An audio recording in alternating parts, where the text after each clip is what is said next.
24-25, and we are currently auditing them. So, Chair, so this one is, Chair, what do you call prior audit matters into this financial year? Yes. So it doesn't have so much significance on the previous financial statements. Thank you, Chair. Okay. I see the ground. So I was saying that we will start with the Nandi County for 2024. In our pre-meeting, we noted that there were accounting issues in this report,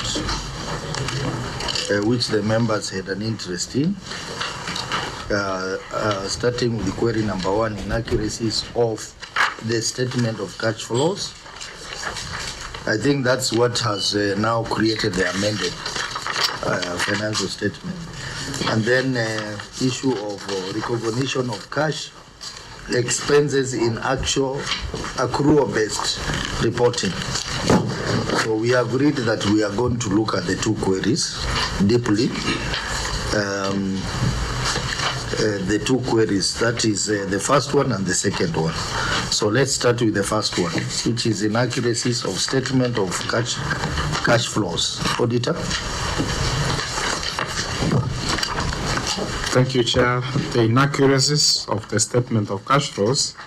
Here, the statement of cash flows reflects cash and cash equivalents balance of Kenya shillings 12,086,027 as at 30th June 2024, which comprises net decrease in cash and cash equivalents of Kenya shillings 22,981,777. However, it's not clear how the net decrease in cash and cash equivalents amounts of Kenya shillings 22,981,776 disclosed in the cash flow statements was arrived at.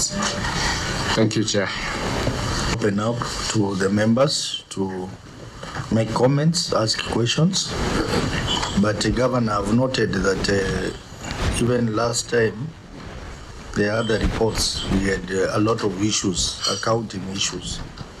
Now again, this one, accounting issues. Even the bursary accounting issues. Maybe your CEC Finance can explain, because it seems to be a normal thing. CEC Finance, maybe through the Governor, you can give an explanation why are we having so many inaccuracies in your financial statements. Thank you so much, Chair. These errors are errors that shouldn't appear, and that's why we really are owning up. These are errors that ordinarily, when an audit begins, correction should be submitted to the auditors within a very short period of time. The reason they've then finally appeared in the audited accounts is because the team corrected, but way after the window within which the auditors gave us to correct. And just as we had said, Chair, last time here, was that this spoke to the issues of capacity. The auditor can confirm, because the auditors are currently in the field. We've since really improved on our quality of accounts, and the 24-25 accounts, we've been very keen on ensuring that petty errors like these ones don't occur, and we've actually been busy training the team, and we hope for improved reports going forward. Chair, thank you. Senator Mbugu. Thank you, Chair. The CEC has admitted maybe there is an issue of capacity, but we would want to know the accountants who prepared these statements. Is he here? So that maybe we can address him directly, because these are issues we believe should not be coming to this committee. Yes, Chair, through the Chair, yes, we have the accountant here, the fund manager.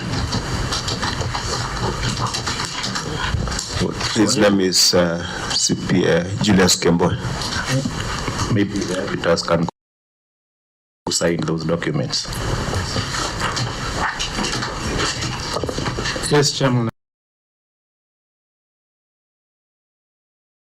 30025.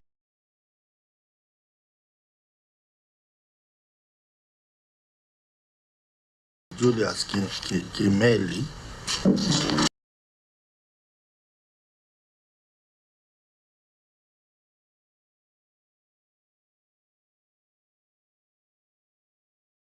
ISPAC member number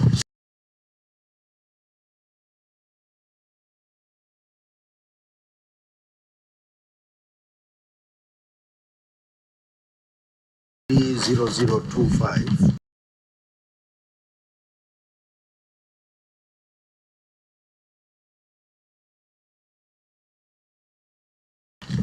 Is CPA Julius Kemba is a candidate, and I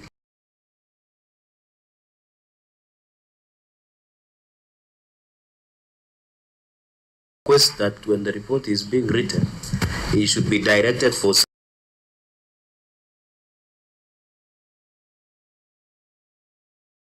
sanctioning, because these are his own generated statements.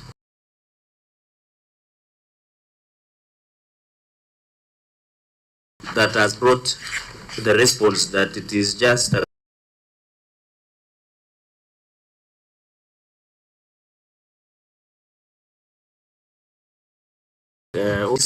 these are amended financial statements. Did he sign both? CPA Julius Kemboy, in the initial financial statements. Chair, allow me to respond. through the governor. Chair, I've not finished. But he hasn't finished. Yeah. So let him finish. It's okay. Chair, we can confirm that he signed the financial statements that we audited. So the initial financial from the documents you have submitted here, he signed the amended version again. Yes, yes. Yeah, from the annexed years. He has, yes. So he's just perpetuating his mistakes. Governor, I have heard you through your CC, because you are the one on oath, saying that these are clerical errors that will be corrected in the future. I thought OAG and Governor, there are many meetings, including letter of management, before the reports are taken and probably the final audit is being done. So does it mean, Governor, you ignored most of these meetings? Because this matter should have rested at the audit level. Because I know OAG are very fair under Article 229, where they send the letter of management before the conclusion. So, Governor, where was the problem? Now that we have established the person who signed documents is competent. If he was incompetent, we would have now taken a different tangent. So where is the problem? The issue is not competency. The issue is lack of seriousness. So when you are doing all this meeting, from entry meeting up to the management level, where was the problem?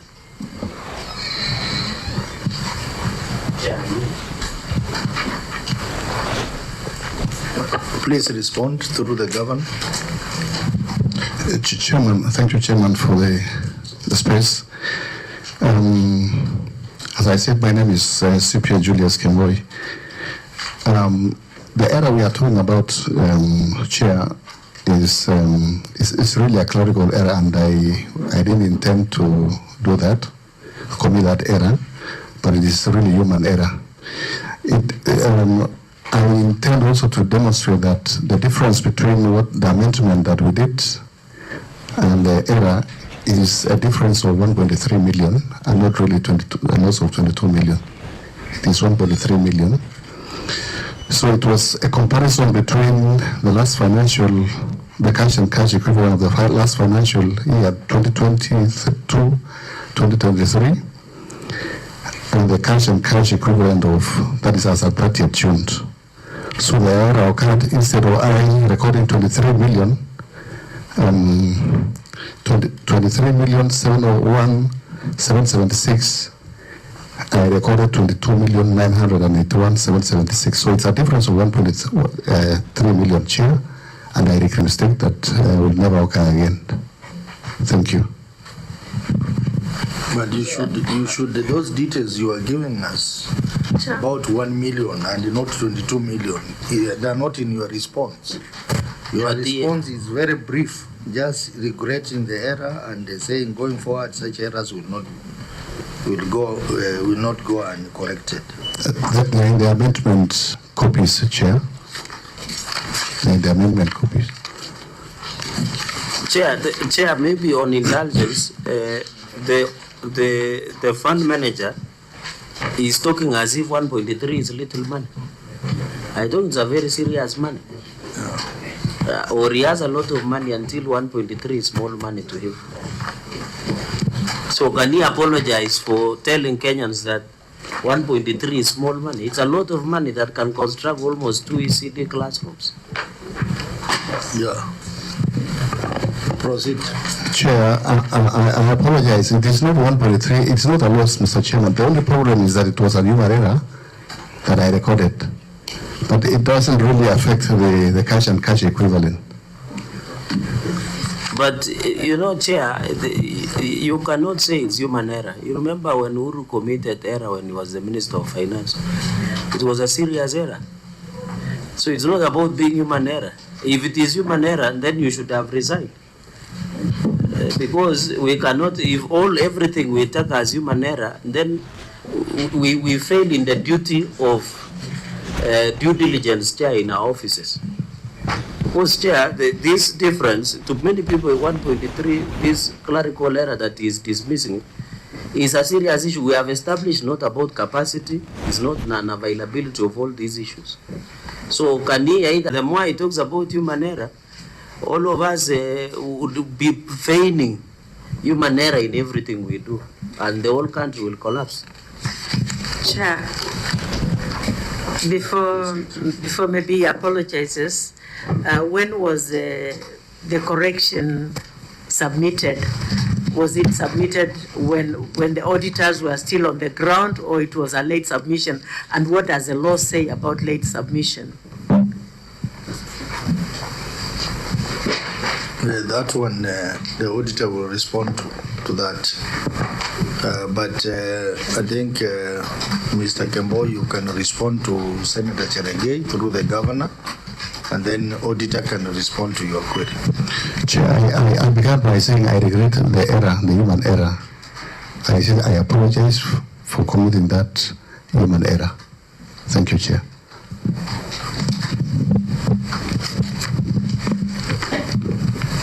Auditor? Chair, we got the corrections of this on Friday, on 18th of August. That's like a week ago. But the audit was done some time back. The Auditor General's report was signed on 30th December 2024. So I don't know, but still it remains straight submission. Chair, can legal read again about late submission, what the law says? Legal?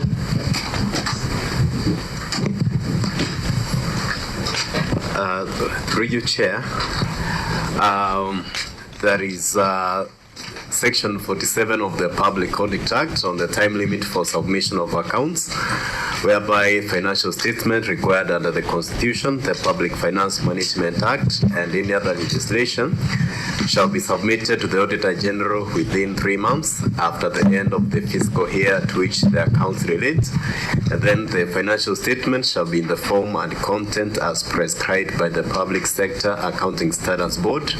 And then the penalties, the offenses on late submission is under Section 62 of the Public Audit Act. And subsection 1, it reads that a person shall not, and then paragraphs B and C, without justification, fail to provide information required under this Act, and without justification, fail to provide information within reasonable time that is required under this Act.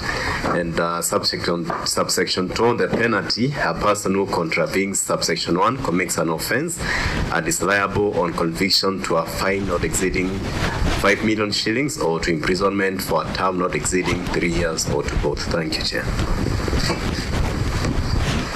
Yes, I think you have heard, and that is one of the issues that Senator Cherengei had pointed out, that in our recommendation, we can sanction you, and not just for your membership of this bank, but also we can invoke Section 62 of the Public Audit Act. So that one committee is going to look at it at the report writing stage to make a decision on that. But I also want to say that, we have realized that Why we have these simple errors is because the senior accountants do not actually prepare the financial statement. The people who prepare the financial statement are junior accountants who are not even members of ISPAC. And then because it is a requirement that ISPAC member signs, they give it to you and you sign without verifying the contents of the report. And that's why we get in here. So, Mr. Kemboi, are you the one who prepared the financial statements? Yes, sir. Use the mic. Yes, sir. I'm the one who did the... You need to tell us the truth because the truth will set you free. It is me, sir. Because if such a matter is reported to ISPAC with your high qualification and training, you will be asking the same question and you will not be able to defend yourself well. So you are on record that you are the one who prepared the financial statement. I participated, sir. Members Chair, can I ask a question? CPA through the chair, and I think in future, Chair, in this committee, with tremendous respect, when you have a senior officer of the county, they should take an oath. Because when you will be writing to the ISPAC, you can attach the answer and they have taken an oath so that they don't lie. It's a fact that most of these are prepared by junior accountants. So CPA Julius Kemboi, how long have you been serving in Nandi County and how long have you been practicing? I was there before, even before the devolution. I was at the municipality and then transferred to the Your professional life? for almost around 20 years. But now, being fully registered with the ISPAC is around 5 years, around 5 years. So your initial training was not accounts through the chair? It was accounts. So 5 years ago, but you are still committing errors. Chair, I think as I yield the ground, we can rest that there and leave to the wisdom of the committee to consider what the witnesses are submitted on record. Thank you. Okay, so I think the committee will make a decision on that matter. Maybe at the report writing stage. We want to encourage the accountants to do their work very professionally and not what we are seeing, where we have a lot of errors in financial statements. And sometimes we may have the devil hiding in the errors. Yeah, so that's why we should discourage that issue of accounting errors and misstatements and inaccuracies. So I hope, Governor, you will help us by, as your CC has said, to strengthen your accounting team so that moving forward, we do not have this kind of errors appearing. But that does not mean that we are not going to make a decision on that matter. As a committee, we will, so that the matter of late submission of document and the matter of accounting errors are fully addressed. Any other issue, members, on that? So, Auditor, how are you hoping to deal with this issue moving forward in terms of correction of errors? Chair, we are working on the 2024-25 reports. I hope that I believe that they have addressed those issues in this report we are auditing. Mark? Maybe mine as a recommendation the committee can make is that the client in future, in compliance with the Audit Act, is able to respond to these issues at the time of audit, especially when responding to the ML, so that these issues don't escalate to the certificate stage. Thank you, Chair. Yeah, I think we are also going to keenly watch the financial report for 2024-2025. And by the way, you have only how many days? By 31st. The financial statements for 2024-2025 should have been submitted to OH. with the changes. Have you received? Chair, we have received these financial statements and the team is on the ground auditing. Okay, so we will, I think the clerk, you need to note the linkage of 2023, 2024 to 2024, 2025. Query number 2, recognition of cash expenses in accrual-based reporting framework. Again, this is similar accounting issue, but anyway, auditor, proceed and read the query. Thank you, Chair.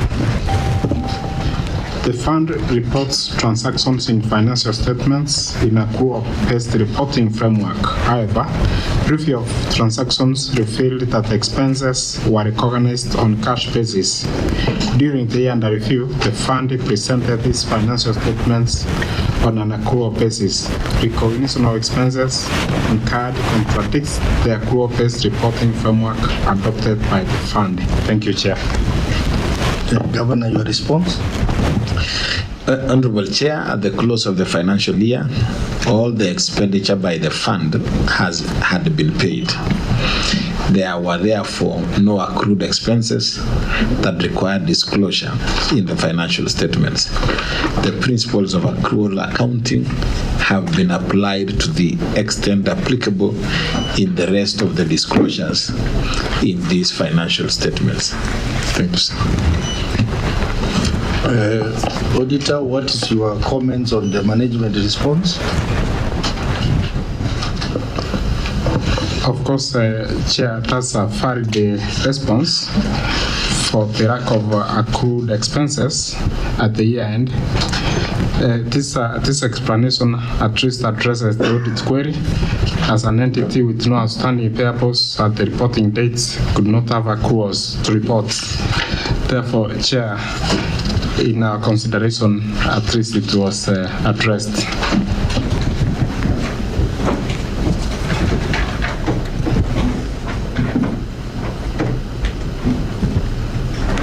Any comments or query?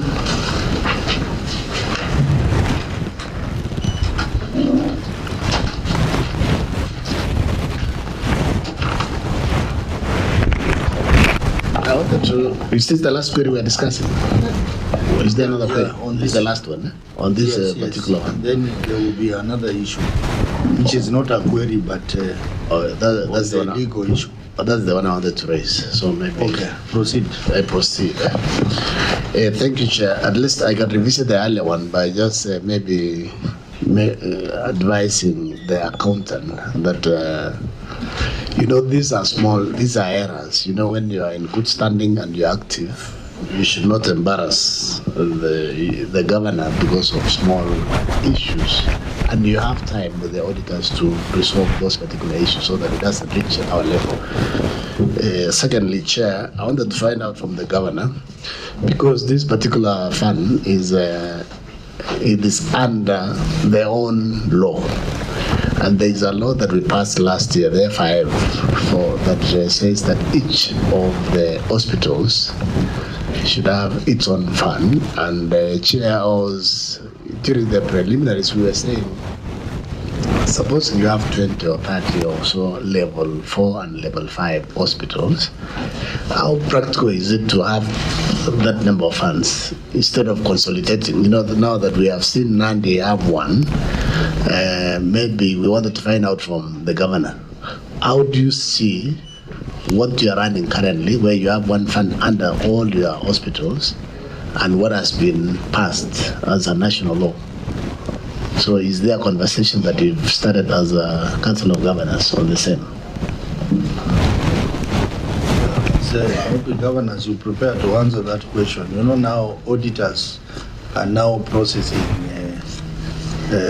audit report for each individual hospital as an entity, as an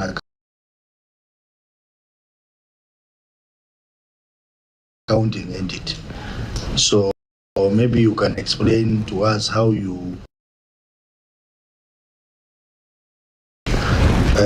bearing that in mind, because the idea about auditing each hospital as an independent entity is that all the revenues will be recognized in that hospital as such. So now, how are you going to run this FIF, county FIF, with the new arrangement of the law, and also what the auditor is doing by auditing each individual hospital? Chair, you will remember that when Parliament was considering this national FIF law, one of the concerns that we had raised as Council of Governors then was that counties already, and I think we were over 30 counties already that had FIF, county FIF laws. And therefore we had raised this matter, but once you as a parliament took a decision, it is the responsibility of we in counties to just comply with the decision, and therefore we are in the process of amending our own FIF laws to agree with the national legislation that you passed. However, we think that that there is no harm operating in the same manner as prescribed by the FIF national legislation, because every entity is being audited on its own. They are able to generate their own resources, and they are able to plow the same resources or budget the same resources and expend at the facility.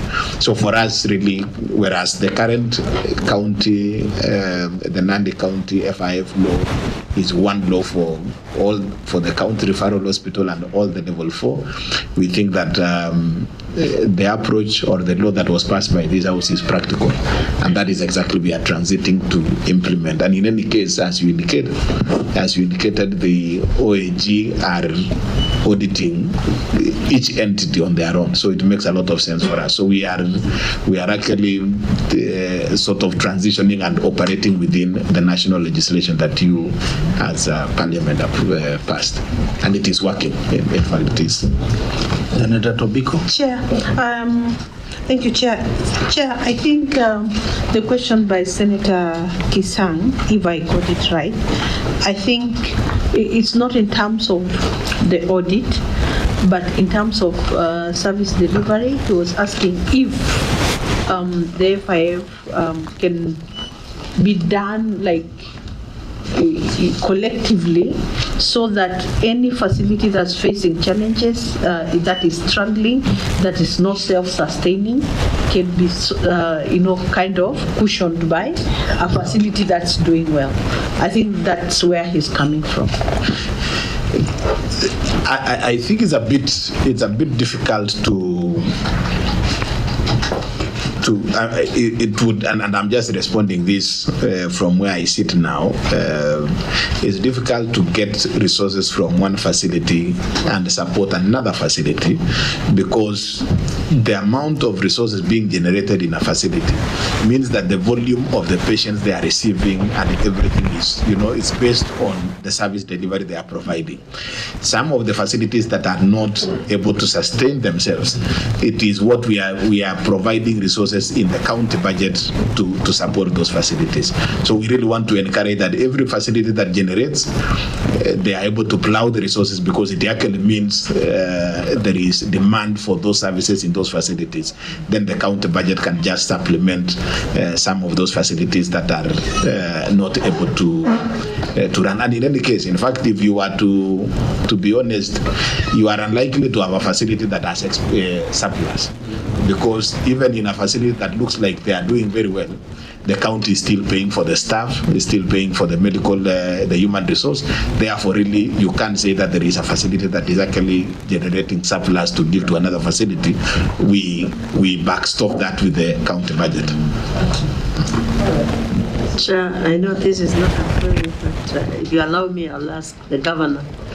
How is the payments from SHA to the hospitals? Are you receiving your payments in time from SHA to the hospital facilities, or are they in arrears? They are still in arrears, but there is huge improvement from what we had previously.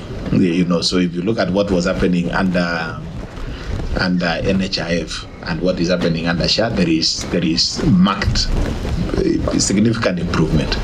However, there is still some delay, and it's part of what I think we have also raised with the health committee, that the process of making claims in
that this House also follows, since you actually approve those legislations. Any other comment on that? I think if there is no any more comments, honorable members, we will proceed to the report on bursary. Chair? Yeah. Yes, yes. It's another matter on budget performance. But we, in our pre-meeting, we skipped that. But I would want to ask a few questions because it's very critical and it's part of the documents. Okay, just provided. a moment. I allow the auditor. He had a matter related to what we were discussing. Yes, Then Chair. Thank you, Chair. Mine was in relation to the FIF Act of 2023, which commencement date was November 2023. And implementation of that act might require the winding up of this fund because each facility will have its funds. So maybe, Chair, they can comment on that because if they still operate as they are, it will be an audit query in 24-25. Thank you, Chair. Chair, on budget performance, and I can see from the, I'm following your report that that was submitted before this committee on this issue. And just a few questions to the governor. Because, Chair, you just moved away from FIF Act, which is used to collect revenue for the hospitals to be sustainable in terms of provisions that they provide at that level. So, Governor, the following questions, I can see there was an under collection. Maybe, Kashanja, I don't know the revenue. Do we have a fiscal analyst? What is the revenue potential of Nandi County? Maybe, Chair, one of your staff, Jabari, or who deals with it, the revenue potential, the CRA revenue potential, number one, at least can the Secretariat. Chair, number two, I have seen that there is, I am picking from what Senator Kisang, Senator Topiko said, and Senator Kavindu said about the facilities being self-sustained. If you look at the report on the fund administrator, by the infamous CPA Julius Kimboy, there is a missed target, Governor. For example, in Kapsabet County Referral Hospital, you had projected to collect 239 million, but you ended up collecting 155 million. In Nandi Hills, the target was 40 million, you collected at 1 million. That's a slight difference of 9 million. In Meteitei Sub-County Hospital, your target was 13.2 million, but you ended up collecting 5.4 million. In Kaptuma Sub-County Hospital, you targeted 18.8 million, but you collected 7.114 million. In Mosoria Sub-County Hospital, your target was 7.9, you ended up collecting 5.1. Kabiet Sub-County Hospital, your target was 12.1. but you ended up collecting 4.3. In Chepterwai Sub-County Hospital, your target was 5.9 million, but you ended up a paltry 2.9 million. According to the auditor report, this was a mid-target of non-collection of 41%. I have seen the results that has been advanced by you, because by the fact that you are the one submitting this report, you allude to two reasons. And that is where my questions will come from. That there were health workers strike, and hence there was no revenue. So you need to justify before this committee how many times did the nurses, and I remember when there was supposed to be industrial action, you are on record on several occasions that you have averted by negotiating with the unions. Then why does it become a reason? Number two, you say there was delay in supply and delivery of medical commodities, especially drugs, to hospitals. But on record, you have always insisted that there is enough drugs in a hospital. So why are you advancing a contradicting statements, yet you are doing under collection? And now you yourself, you have said on record, if the facility does not collect as per the FIF Act, it might not end up to be sustainable. That is my question one. Question number two, in Chepterwai, and let me pick Kapsabet and Chepterwai, Kapsabet, the newborn mother unit is yet to be complete up to now. So what is the implication of collection of this target that you are projecting? And number two, in Chapter Y, the project that you are doing is not yet complete or installed. Does it affect the projection of your revenue? That will be my question number two, Chair. Number three,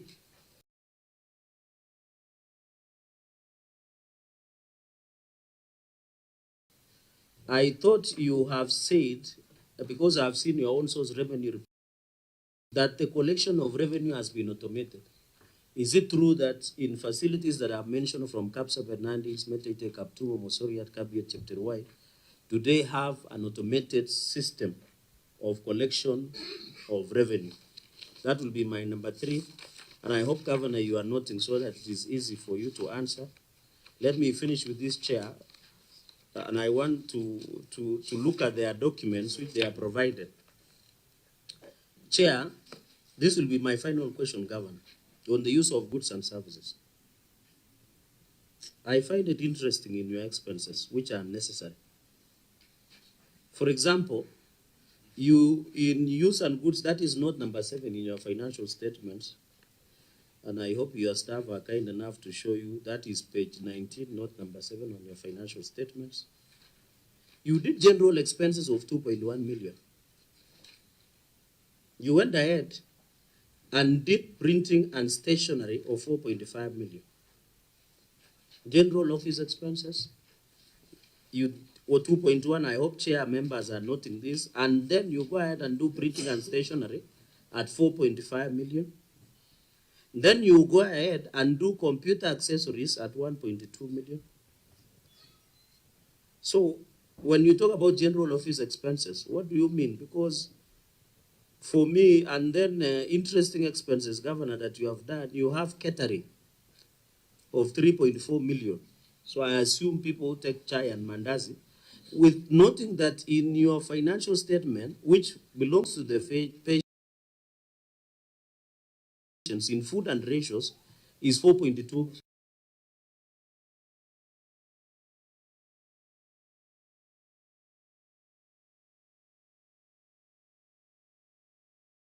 As chair, you are spending 3.4 million, which doesn't.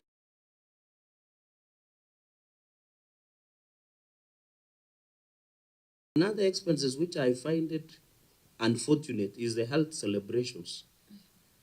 I don't know whether you are.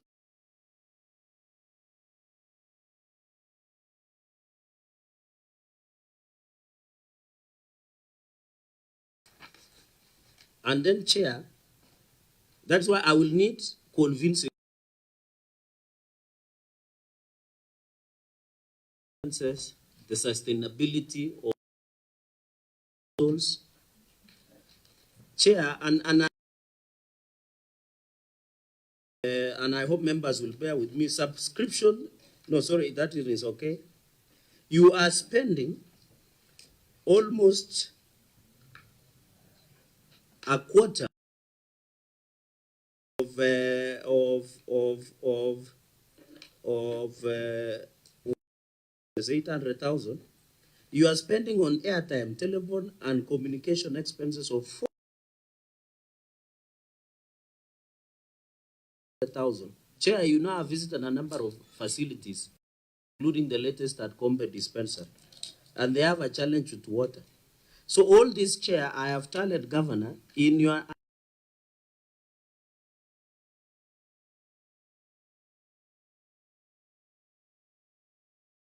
is understandable, the issue of fuel and oil.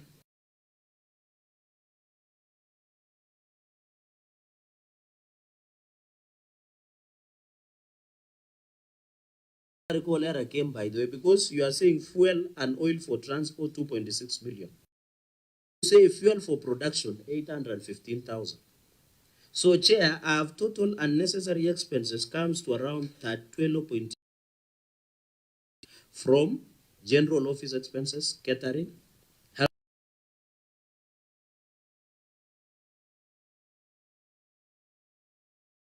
And I have found an interesting thing, Chair. Outsource consultancy services. 176,000. Who are these people? Mean you have professional? Does it mean Nandi County and your chief officer of health is here? Does it mean Nandi County lacks? That's why you are outsourcing consultancy services, where you are paying in one financial year 776,000.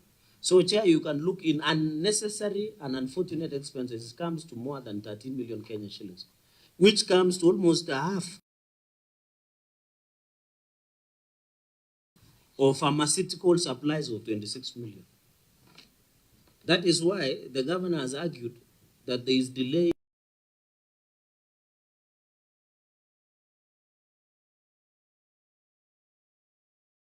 Governor, what is the justifiable reasoning or spend these 12 million in health celebrations, in general office expenses, in computer accessories, in airtime, in professional consultancy? And McHugh, I will assist by guiding you that when you talk about catering, there is already a provision of food and ratio, which I assume this is one is being supplied to the patients of 4.6. Even if you are to say doctors and nurses are consuming 3.4, they are almost consuming the same as the patients, yet the patients are much more. So that will be my third and final question, Chair. I yield the ground. So many questions. I don't know whether, Governor, you are writing down all of them. But I requested, Chair, if you had, I requested him to write it down. Chair, I think, and maybe we just need guidance, analyzing the details of a budget was not an audit query. If we needed those details and the Senator wants those details and the committee Chair, on point of order, on Article 229(4), it says the Parliament shall consider. Kindly allow me to talk. You have had your bite. No, Please. No, Chair, can I ask so that? Just give order. Let Governor respond. Yeah. And then I will give you a chance to reply again. So, Chair, when we are invited into a forum in this committee, we come specifically to address ourselves to specific questions and specific issues. Details of analyzing the, item by item of the budget, there is a whole process of how a budget is arrived at. It's not a decision of the governor. The budget is not done by the governor. It is done by various institutions, including public participation, including the county assembly, and therefore the details of those discussions of this one and this and this, if then the senator needs details on those ones, and we are communicated in so that we can be able to give specific responses to each of those questions. But really, if you look at what we came, the audit queries, we are here to respond. If we allow that kind of questioning, then, I might then require to have a whole team, but also in what the Senator has raised, valid as they are, with us in writing, we can be able to respond to all those issues. But really, it would be fair that we are able to deal with audit queries as structured and, on the basis of what I was invited to come and respond to, than really to go on, on a mission that, again, I am able to respond on top of my head on those issues. Yet, we have a whole team and a whole process and a procedure how budgets are done. I may even find when a budget is done, even if you have concerns as a governor that maybe this should have been, that is why it is, we provide a budget that goes to the assembly, it goes through based on the input of the public and the budget finally is approved. It may not be exactly what the governor had provided for. So really, let's just be fair so that it doesn't look like this budget is drawn exclusively by the governor. And if we want to have a discussion on the budget and, the entire budget line by line, I think a better forum, should then be availed so that then we can have that discussion. So, Chair, I think let's just be fair in terms of what needs to be responded. think what I think Senator Cherargei was doing was that the query on budget and performance, it showed there were variances between what was budgeted and what was actually spent. So what he was trying to analyze is actually the financial statements that and linking it to that query. That maybe the expenditure was varied from the budget because of the transactions that are listed here. So I think he was struggling to try and link that to the budget performance. But anyway, let me give him a chance to respond. And then I think you have captured partly what I asked. I was just looking at the budget performance and control. And even I asked a basic question to the governor. Do we need hiring of consultancy services? You should have said we don't have a gynecologist, for example, or oncologist, and say that's the reason we pay. It is a simple question. So, Governor, Chair, what can happen if the governor would want to respond on budget priority that are on his own financial statements, then the committee can write a letter to him. But my other questions the governor has avoided is even a simple question, revenue collection from Kapsabet all the way to Kaiboy hospitals, are they automated? Governor, do we need a meeting? I thought it's a yes or no, and which company is doing the collection? I thought that was a very fair question. And another question was why you are missing your targets in terms of revenue collection. And then number three, Chair, because we are on budget performance and control, is on the issue of priority. My question, Governor, the reason I was giving an examples of your own audit, and I know your fund manager is there, is I was asking, do we need to spend in your own financial statements, which is not generated by the Senate or OAG, do we need a priority of 13.1 million as opposed to 26 million that we are using to buy drugs? And then finally, Chair, Governor, the committee can write and request for details on those line-by-line budget. So, Governor, you are arguing before this committee in Article 229, Parliament shall consider reports from OAG. Then, Governor, why should we have this meeting if you write written submissions and you don't need to appear before this committee? Because if we cannot ask clarification in consideration process to process our audit reports that will be tabled, then why should we have a meeting? Is it necessary? So if you can answer the 4 questions on the budget line, the committee can write, then you can respond. But can you respond on the issue of collection of revenue, the target that you have missed, the issue of priority, and the issue of the automation? And I ask a very basic question. You and me know that, and Chair, it is on record, and it is on the audit report of 23-24, that you had most of your stole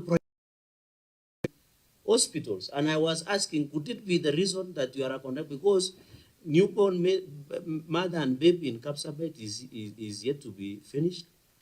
Your own hospital, which is in Kobuja, is yet to be finished. Kapsengere is yet to be finished. Chepterwai is yet to be finished. And it is in the audit report, which is part of this consideration. And I was asking, could it be the reason why you are missing your revenue target and therefore affecting the budget performance, which is part of the audit query?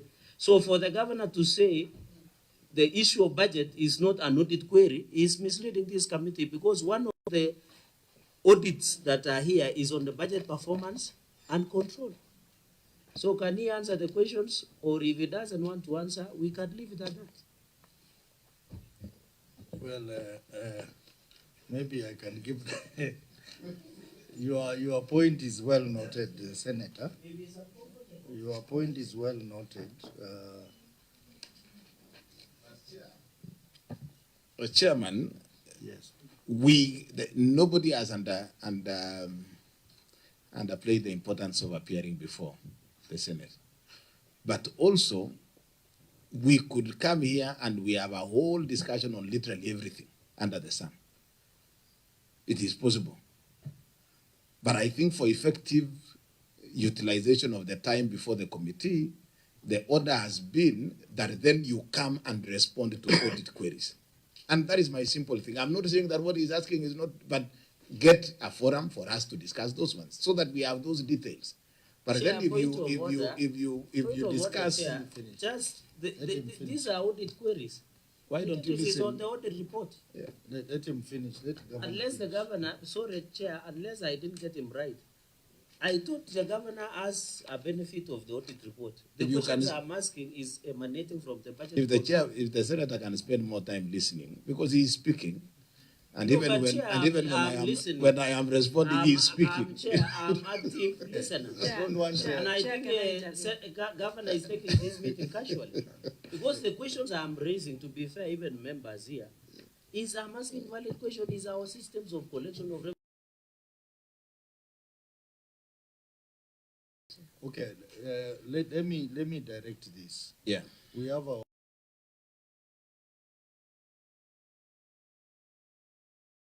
the issue here is the query on budget control and performance, and the senator is trying to relate this to the financial statement. So we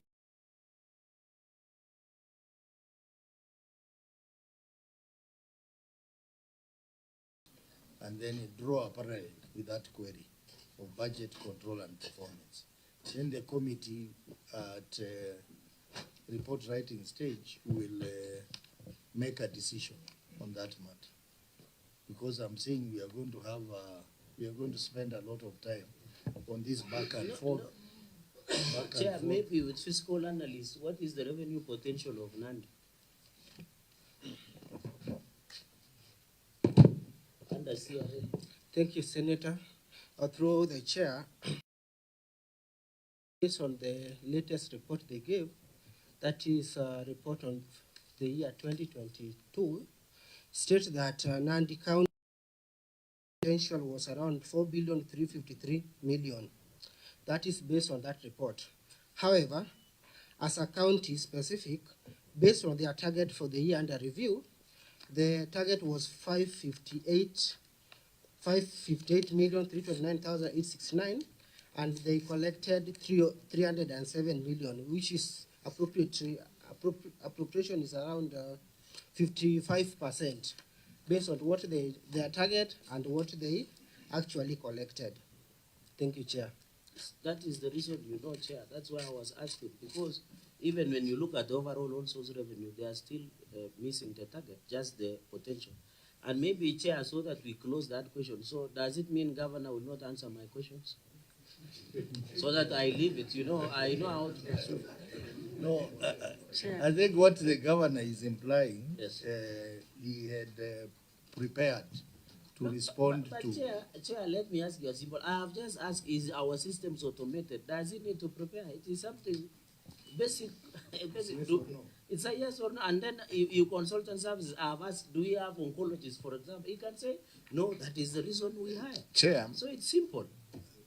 Okay, let us allow him. Or Chair, we can write a whole letter, and then he can come and answer another day, if that will assist him to answer. No. Let us allow the governor to take quality time to give an explanation, and then we move. Because So, Chair, I will respond to the issues that touch on our appearance here. On the question of automation, yes, all our revenue collection collection processes are automated.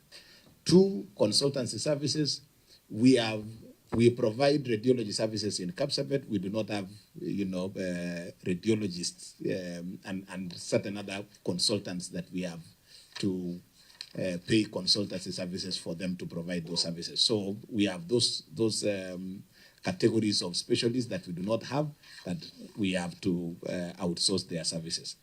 In terms of the projects, the various projects that are ongoing within the county, FIF is not financing, the various infrastructure projects that are ongoing. They are being supported or they are being funded by the county budget. FIF largely targets the resources that are being raised within the hospital from the services that we offer, and the same money goes to the services and goes to supporting the continuity of those services. So there are no infrastructure projects like the ones that you have mentioned that are being funded by this. Chair, in terms of prioritization and budget, rationale, I think that is a discussion that we are happy to engage if the details are given in terms of what the senator wants to know, and we can be able to respond to those ones. I think, Chair, the governor did not get me very well with a lot of indulgence to the Chair. I didn't mean that. I'm aware FIF does not fund infrastructure. I was saying this matters has been raised, and I was trying to tie up that could it be the reason we are missing revenue target by 41% in collection of revenue within the health facilities. I didn't mean that you are using FIF to fund, because we know the law. So that does it affect the performance of collection of revenue within the health facilities within Nandi? No, it does just not. My simple question. It does not. Yeah, I think we need to make progress. As I directed, your issue that you have pointed out, we will allow the fiscal analyst to analyze it further and give us a report as a committee. Senator. I think I hear the frustrations of Senator Cheregai, but I think you should just direct that even if the governor was not ready today, he can respond back with a letter, can write back with the answers. Thank you. We will wait for the fiscal analyst to give us a report, and then based on that report, then we can write to the governor. Senator Chimera, put yourself on record. Thank you. Thank you, Chair. Good afternoon, members. Good afternoon, Governor and your team. My name is Senator Chimera, Senator from Kwale County, member of this committee.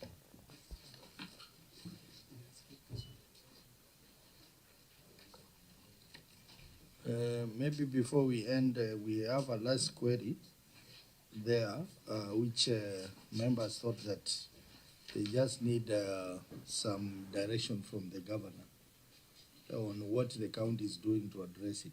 Lack of an internal audit function and audit committee for this fund. Governor, maybe you can tell us more about it. So, Chair, the internal audit function was affected by a staff audit process that was ongoing in Nandi County, and we are saying that that internal audit unit would be serving the county, but also all the funds under being run by the county government. And therefore, we are as I have indicated, the management is actively coordinating with Public Service Board to prioritize and facilitate the deployment of dedicated internal auditors, the auditor to the FIF section at the earliest opportune time possible. And going forward, the fund will rely on the expertise of the audit committee, which has been constituted at the county level. Okay, Mark, I would like to hear from you. Your comment on that issue. Yes, Chair. That one is it's a requirement under the PFM that each facility has, each fund or each entity has its own internal audit function. But maybe, Chair, maybe the question then I would want to ask is, if going forward, the implementation of FIF Act 2023 may require the dissolution of this fund, maybe the governor may need to have internal audit function in each hospital, because then it will be an audit query in 24-25 if there's no internal audit in each of the facilities.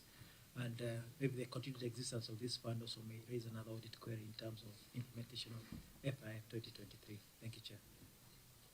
Yes, maybe Governor, you see now, that's why we were saying at some point you may need to relook at this.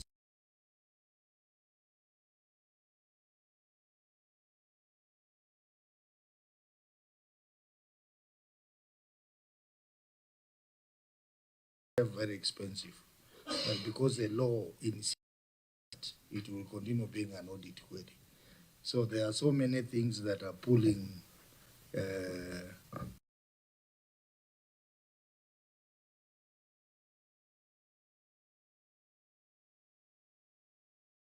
FIF, and maybe just comply with the national FIF.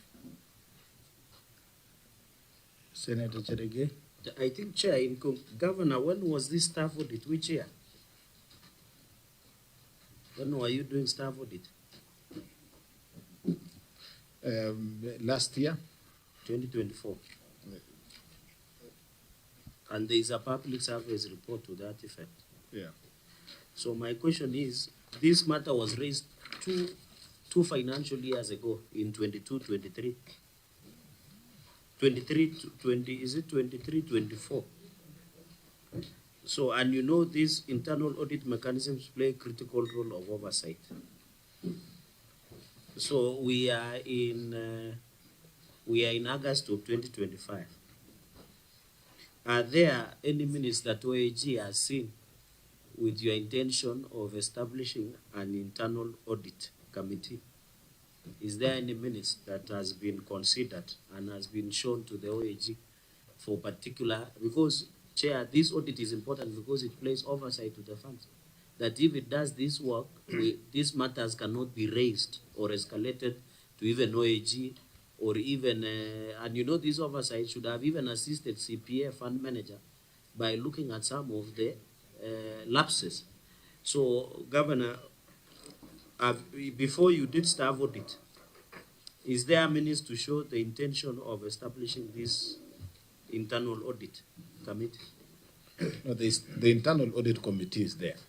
What was affected are the staff under the internal audit department function in the county, but the audit committee exists. That there was lack of internal audit function and audit committee in your audit report. Are you aware of this existence of this audit committee? Because there should be minutes of them sitting, doing their job, their allowances being paid. I have seen 1.5 million. I don't know whether it's part of the audit in their financial statements. Through the chair. Proceed, Governor. It was to the OAG first. OAG, please. Because the governor has said it exists, but in your report you doubt the functionality and existence. Chair, for this report, we were just pointing out that there is no committee for the FIF, but there is the main committee in the hospital. That's in the county, I mean. There is the audit committee, but for this one, there is none. But through the chair, during your discussion with the entity, did you indicate to them the need to have the audit committee, and did they show any intention of even giving you minutes of meetings to establish the said committee? We discussed about it during the audit, but we don't have any minutes to that effect. So as of now, within the knowledge of your work, it is non-existent. So, Chair, I think the committee will rule on this matter when they are writing their report. Yes. Okay, very well. So I think we proceed to the next fund, which is the Bursary Education Fund.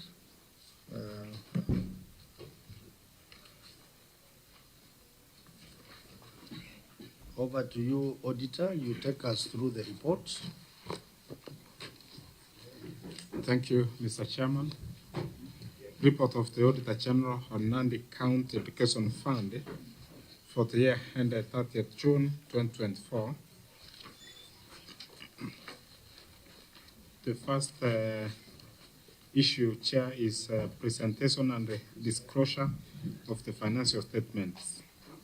The financial statements presented for audit was not page numbered according to the requirements of the Public Sector Accounting Standards Board, whereby the page where the financial statement starts with page 29 instead of page 1. Thank you, Chair.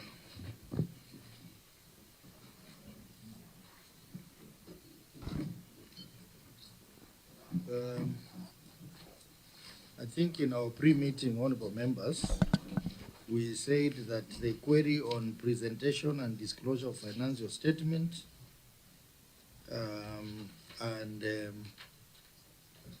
the query on misstatement of bank charges accounts and the query on misstatements in Cashbook be handled together, because they have an element of accounting inaccuracies and errors and such.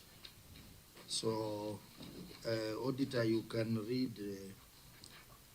Thank you, You can Chair. read the three queries, Yeah. and then the governor will respond to the three issues. Then, Then members, you can now raise queries and comments. Proceed. thank you, Mr. Chairman. The next query is number 4, misstatement of bank charges account amounts. Note 12 of the financial statements disclosed bank charges amount of Kenya shillings 471 and 62. However, the respective schedules disclosed bank charges of Kenya shillings 474, 428, resulting to a variance of Kenya shillings 3,365 that has not been reconciled and explained. Further, no supporting document was provided to support the bank charges amount of Kenya shillings 471,062 as disclosed in note 12 in the financial statements. The next, Chair, is number 6, misstatements in cash books. During the year under review, the fund management prepared cash books. However, the fund did not provide the petty cash book and Board of Survey certificates for confirmation of bank balance. In addition, an analysis revealed that the management spent Kenya shillings 4,243,000 on administration costs, while the Excel cash book had a balance of Kenya shillings 3,645,790, leading to a variance of Kenya shillings 597,210. Thank you, Chair. So, honorable members, the first query is about compliance to the Public Sector Accounting Standards Board in terms of numbering of reports. The second query, misstatement of bank charges. There was a small variance of 3,365 shillings in terms of the bank charges in the schedules. And then the last misstatement of cash book, it means there was a misstatement of cash book amounting to 597,000. So, Governor, maybe you can respond to each of those queries.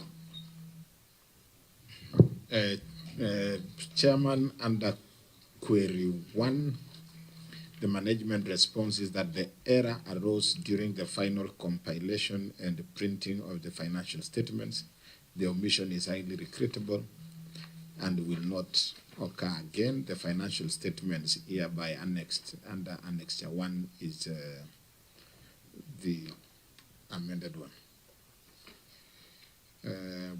Under 4, misstatement of bank charges. The response, Chair, is that the variance arose from a clerical error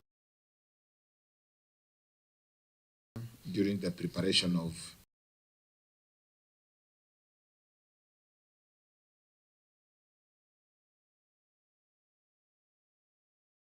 the supporting schedules, where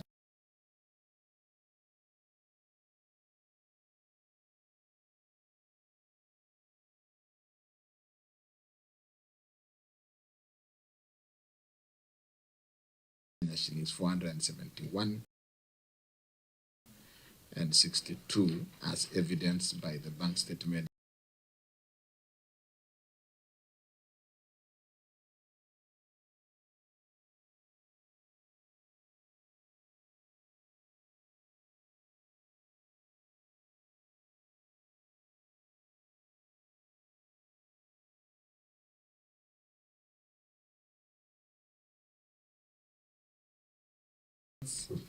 Management did not comply with the reporting templates as at that time.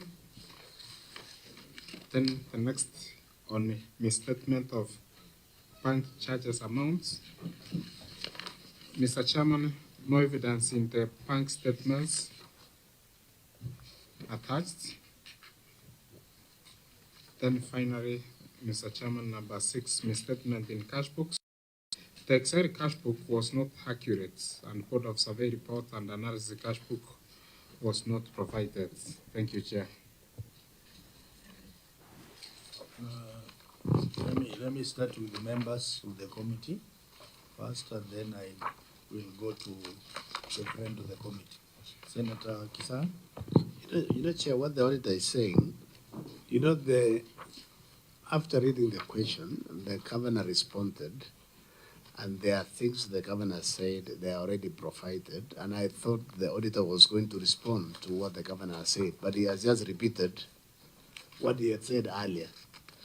Because what he should have said then, they have already provided, in this particular, when we told them to come to the committee, but you didn't receive the documents during audit. This basically leading to late submission of documents. That's what I thought it will come from the auditor, but he has just repeated himself.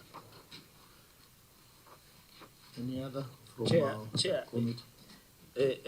with all tremendous respect, I don't know whether the OAG is the witness or the governor, but that is a story for another day. Chair, what the clarity I needed through the governor is Kamel here, the fund administrator. It's Kamel Cheruta Talam. Governor? No, she is not there. She left. So who is she standing? She was here with us. She was here with us, Governor. She's also sick, or what is happening? Point of order, Chair.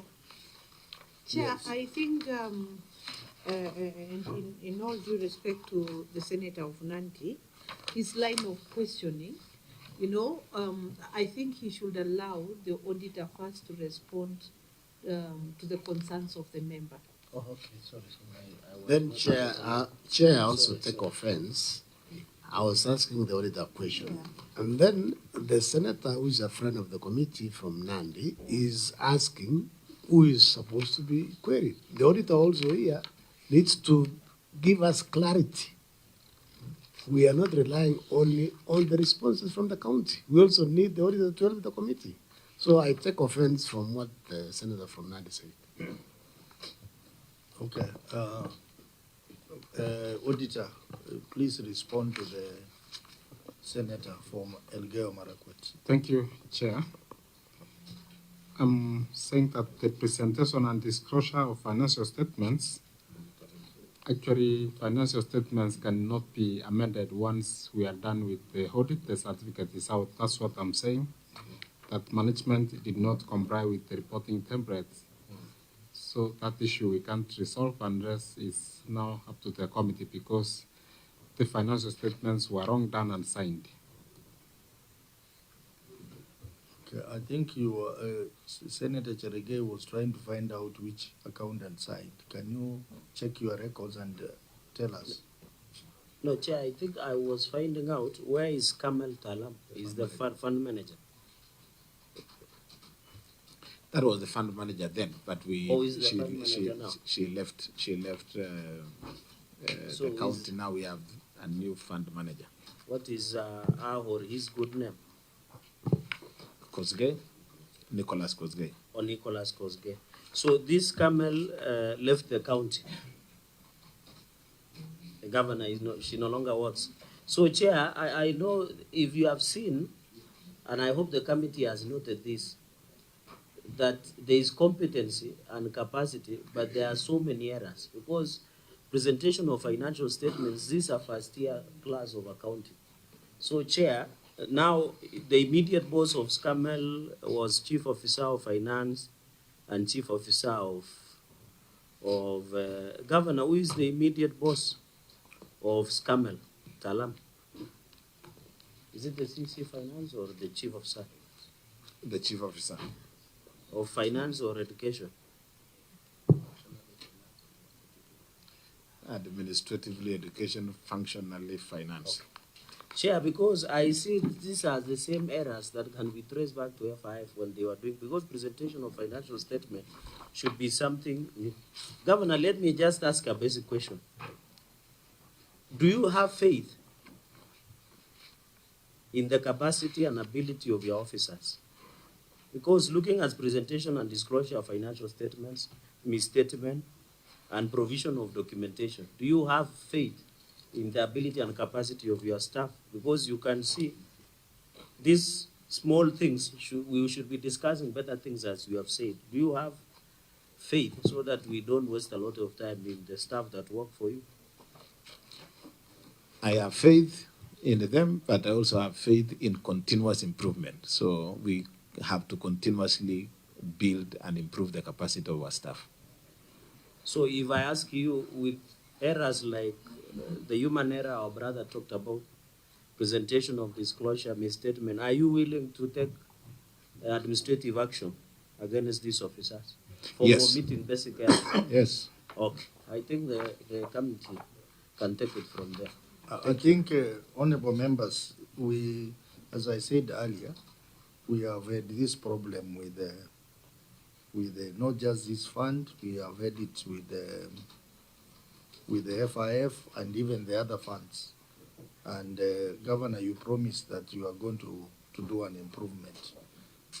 And CEC, you also promised us. So I think we do not want a repeat of this in the next engagement we are going to have for 2024-2025. Otherwise, the committee is still left with the decision to make as to what they are going to do to the accountants involved. Maybe, Chair, in addition, would the governor be kind enough to report back on the administrative action he has taken against the said officers before you do your report writing, so that when it comes to the floor and some of us read who are friends of the committee, we can be easier to have the last view of the action that the committee will take. Thank you.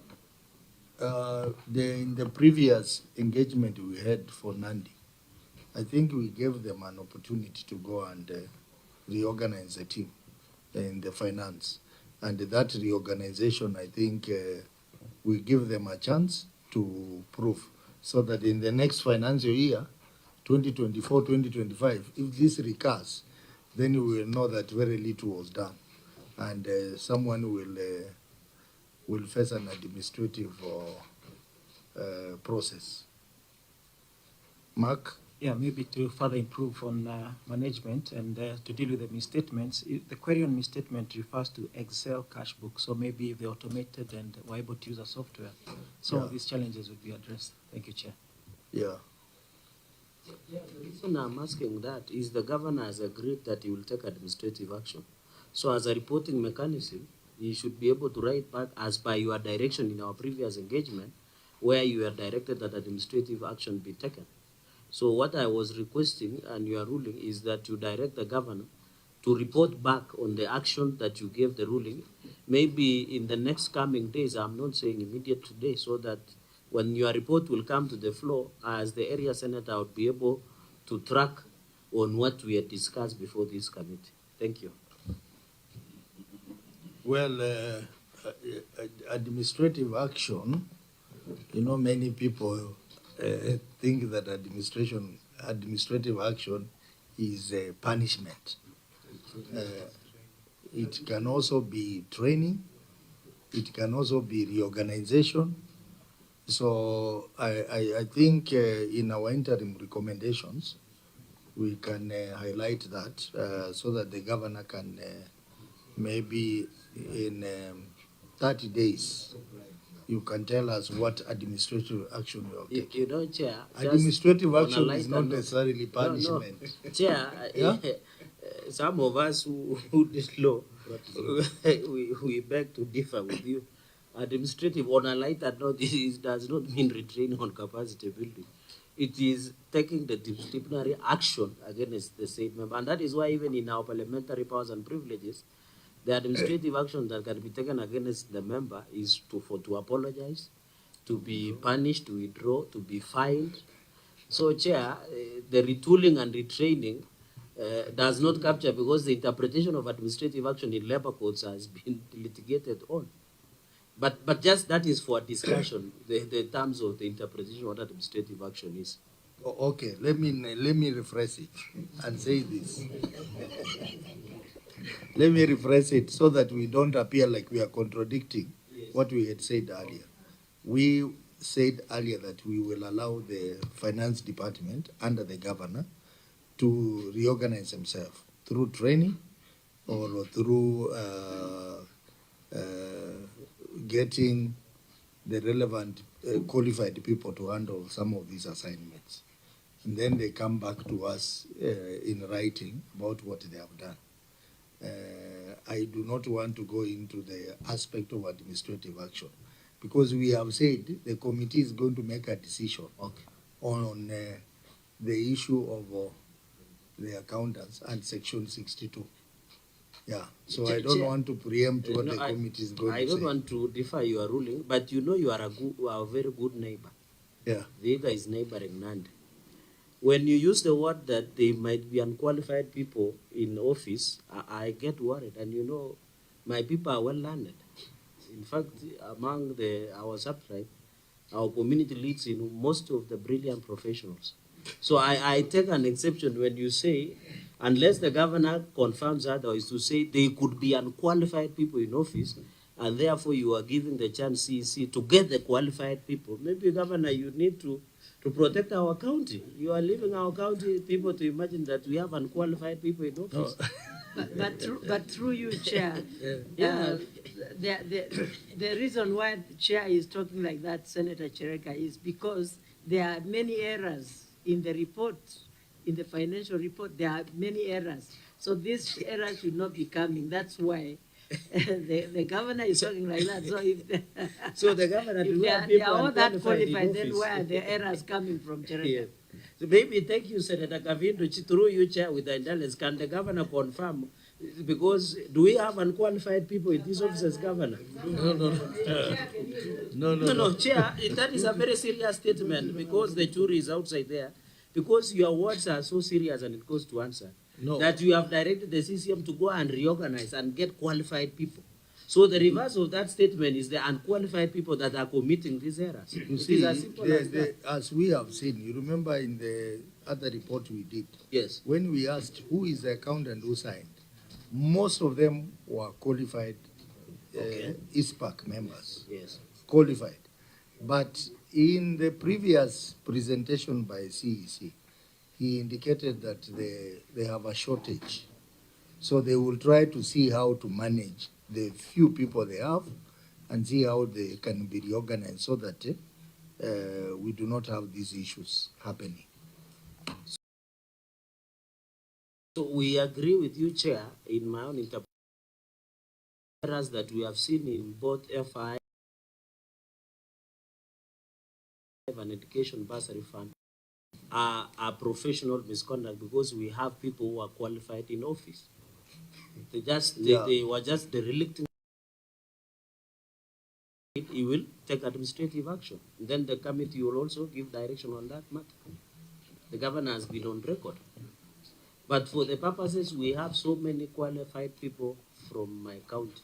Let's leave it there because we have said we are going to make a decision. But I can see the governor wants to say something. So at the point of don't block Chair, the Senator of Nandi has made, I rarely agree with him, but he has made a good defense of the county. So, and our... For once, the governor is smiling.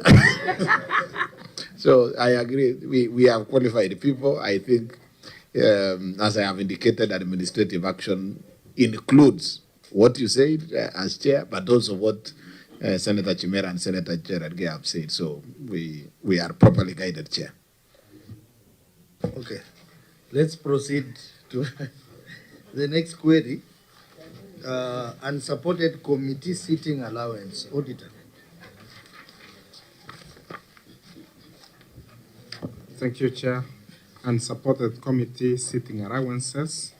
The statement of financial performance reflects use of goods and services, amount of Kenya shillings 5,153,352, which included committee expenses amount of Kenya shillings 4,243,000, as disclosed in Note 12 to the financial statements. The expenses related to allowances paid to committee members while attending meetings and monitoring and evaluation exercises. However, allowances were not supported with invitation letters, meeting schedules, attendance register, and signed minutes of the meeting held. Thank you, Chair. Okay, I think that query is related to another query, honorable members, we had pointed out. Failure to deduct income tax from sitting allowance. So, Auditor, you can read that as well. Number 3, and then number 1, under report on lawfulness, failure to deduct income tax from sitting allowance. The statement of financial performance reflects use of goods and services, amount of Kenya shillings 5,153,352, which includes committee expenses of Kenya shillings 4,243,000, as disclosed in Note 12 to the financial statements. However, the payment was made without effecting income tax deductions as required by Section 3, Subsection 2, and Cap 470, which provides that an employer paying emoluments should deduct therefrom the amount and account for tax thereon before the 10th day following the end of the month. The applicable tax at the rate of 30% amounts to Kenya shillings 1,404,687. Hence, the contravention of the tax may attract penalties in accordance with Section 72D and 94 of the Act. Thank you, Chair. Very well. So, honorable members, this query, as we discussed, was an issue of the sitting allowance, which was not supported by any documentation. And then, again, they did not deduct the taxes for those sitting allowance. So, Governor, you can respond to the two queries. Honorable Chair, the file with the necessary supporting documents with regard to query number 3, with the necessary supporting documents have been availed and they are attached in Annex 2. Of course, we admit that that was not provided at the time, at the right time. And also for audit query number 7, the management response has initiated an engagement with the Kenya Revenue Authority to agree on a payment plan on all the tax arrears. Thank you, Chair. Okay, Auditor, your comment on the response? Thank you, Chair. The first one on sitting allowance, we have confirmed, the Chair, that they have the meeting minutes and, of course, the attendance register provided. So it's now for the committee to consider that. And then, Chair, however, of course, with the consensus that it was late submission, it was submitted later. So it's for the committee now to consider that. And then on failure to deduct the income tax from sitting allowances, Chair, management, of course, has not complied with the Income Tax Act up to now. Thank you, Chair. Senator Mbugu. Thank you, Chair. Governor, you've said you are going to take action on some of your staff. I think the first person you need to consider is the person who represents you during the exit meetings with the auditors. Because some of these matters which are coming and you are here to answer them, they should not be here. The file has been provided. If it was provided to the auditors, then this query will not be here. So the person who represents you with those meetings is really letting you down, and I don't know who he is. Yes, Chair. Senator Chimera. Thank you, Chair. Two issues, Chair. Number one is on the issue of the documentation. Governor, I don't know why it is not possible when these guys are carrying the audit exercise, documents are suddenly not available. But when it comes to this committee, documents are available in bundles and bundles, Governor. So perhaps you might need to address that.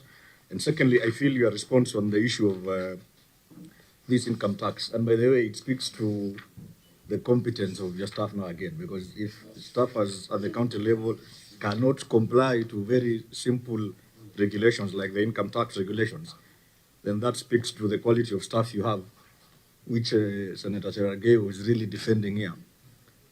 My issue is that the response is fairly... And clarity,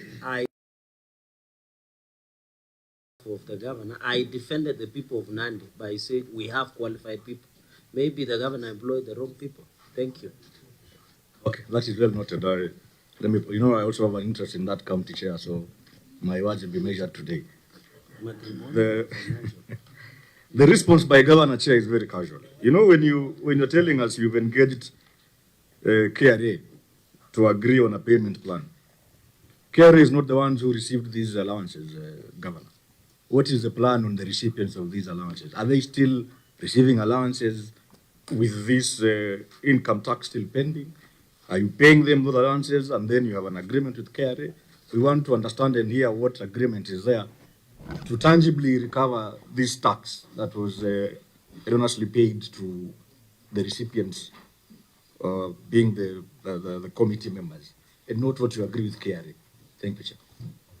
And Chair, also, what happens to the committee members who has already left the organization?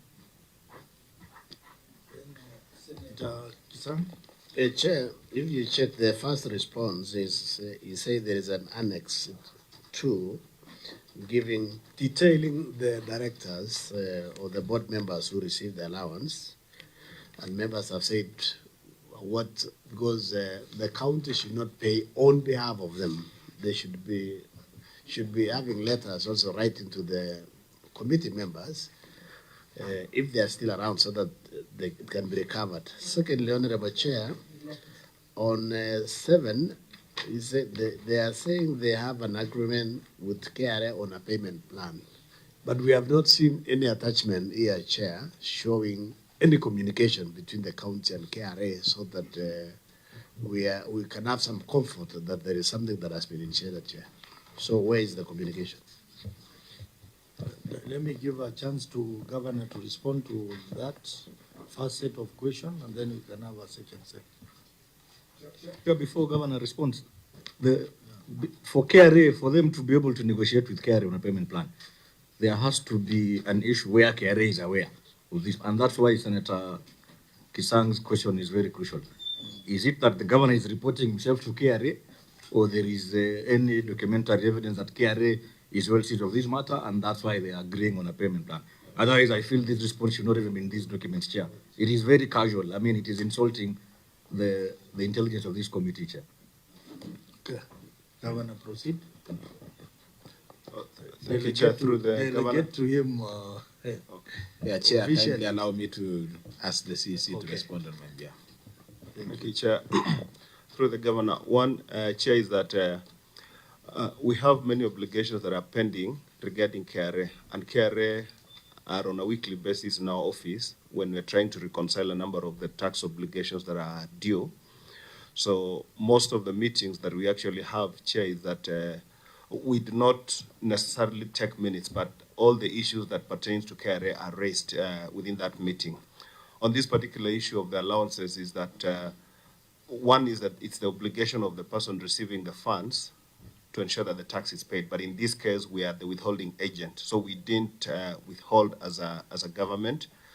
And these committee members are still in office. So the recovery that will happen is from their allowances going forward. And KRA, definitely the only negotiation we'll be having is that they waive the penalty so that then we're able to pay the full amount. The good thing, Chair, is that it's not so huge because we pay 10,000 to the committee members and the sittings are not so many. So as soon as we have the full computation and of what is due, then we'll be able to ask to share with KRA that they'll allow us to pay that less the penalties. Going forward in the subsequent sittings, the rule and the communication that we've made to the department is that they deduct the amount, the 30%, and pay the members net, and what has been deducted is sent to KRA. We'll check in case of any member who's left the committee. We confirm that no members left, all the members are still intact, so we are still able to recover from their subsequent earnings going forward. Thank you, Chair. So has that addressed all the questions that members were asking? Chair, through the governor, yes, indeed. Confirmation is that our last meeting last week, we were able to recover the tax and shall be forwarded to KRA. Thank you. So there are two parts. There is the recovery of tax, which you can easily do, and you are saying you have done it. Maybe you will need to give us the evidence that you have done it. And then there is the second bit of penalties, which you are engaging KRA. So again, it will be good to have that evidence, because it is not on the file. The evidence that you are engaging KRA and the evidence that you have paid the tax that was supposed to have been paid. It is not in your documents. So when are you going to provide that to us? Thank you, Chair. Yes, indeed. With KRA, we usually have a physical meeting, which is verbal. As soon as we agree, then they give us a letter. As soon as then we have the letter, it shows whatever is outstanding in form of withholding taxes, committee allowances. Perhaps that would be the document that would then be able to share with this committee as evidence. Okay, but what do you say about the late submission of documents on the allowances? On the issue of late submission, Chair, as really this has no defense. It's inexcusable. We, in the last presentation in this committee, we asked that we be given the 24-25 chance to prove that really a lot has happened in terms of ensuring that the team does what is required. And already the reorganization that has happened is such that most of the issues that ordinarily would make it in this to these queries are already being dealt with. Thank you. Senator Kavindu? Chair, I just want to ask through the governor, what made the people responsible not to hand over these documents to the Auditor General when they were at the audit? Because there is the entry meeting and the exit meeting, and in between there, I'm sure there are letters of communication for auditors asking for these documents. What made you not deliver the documents to them at the right time? Why should they follow later? Thank you. Through the chair, through the governor, is that specifically on the issue of the education fund, the issues were a bit specific because whereas we still had the human resource audit, the staff that was affected, or of course the fund accountant was affected. There was also an element of the same staff apparently transitioning out of the county. So we learned with hindsight that perhaps those issues of engaging with a new organization may have affected her effectiveness in sorting this issue. Yeah, but really it's largely the issue of the disruption that we had with the staff audit. Chair. Sorry. Yeah, what do you mean the accountant was affected? Was he sacked or was he transferred to anywhere else? And you know, as you answer these questions, there is no vacuum in government offices. Thank you, Chair. Yes, the HR audit that was done by the PSC meant that we needed to regularize some of the hiring processes, and therefore any staff that perhaps was picked or whose files were picked that needed regularization really were not, then had to stay at home for purposes of the audit to take place. So that is the actual effect that happened. But of course, while being at home, some of the staff also got jobs elsewhere. So specifically, this one also managed to get opportunities elsewhere. So the interface between the staff being engaged with the county issues vis-a-vis also the opportunities she was seeking elsewhere really affected the whole process of shepherding the audit. Chair. Come to Cherage. Now, Governor, thank you for handing over me to witness. the witness. Chair, and I want to beg the committee that I believe it is not about the lack of staffing. It's about the competence and ability of people working. Because if you have noted, these errors are so basic. In this financial year, and this the financial year that the staff was still intact. It is going by the audit that the governor did in 2024. And in that financial year, Chair, the governor spent 3.98 billion on wages, as per the Office of the Auditor General report. In that financial year, and it is even in the audit reports, and our brothers can confirm. So the issue, Chair, and I want to put it to the governor, it is not about lack of staff. It is about incompetence and ability. And it looks like the Nandi County is at an autopilot. Because you can see there is a lot of disconnect. If you ask a governor the question, he will just run to say lack of staff, lack of staff. You know, it doesn't make sense, Chair. Number one. Number two, I have seen this camel, Talam, has been given in the payment voucher that is annexed to that the good governor has given of 600,000. So I don't know, Kinoti and Kashanja, this voucher that has been provided of 600,000, what is the law? Can you give somebody money to go and take money on their behalf, go and pay another one? So you will highlight us. And then, Chair, this voucher that has been provided, it was collected by the chief officer and the fund manager. But in this voucher, there are things that are missing at the law that no one collected, there was no ID number, there was no amount, and the date. So we doubt the authenticity of this payment voucher, unless the people who took the money can swear an affidavit to veracity of this document. So this scammer went away with 600,000 from 7 to 8 December 2023. So, and I still believe the minutes, as my brother Senator Chimera, who is our in-law, has indicated that this is undermining the intelligence of the committee. Because if you look at it, all these issues, even there was the people that were paid, this schedule of attendance at Alliance Hotel, it was only a signature. There is no place that indicated that this money was received. You can see only it was the education scheme meeting, there was the chair ID number. I thought the proper way is people to sign for attendance and indicate the amount that were paid for. So the veracity of this document, and you know, Chair, the Section 62 of the Public Audits Act is very clear. Section 62. You should just invoke the punishment of lack of documentation. Because, Chair, we don't want cooking to happen so that people can appear before this committee. So this one should have been done. And then I've seen the receipt from Allen's accommodation for 2 days and meals that came to 280,000.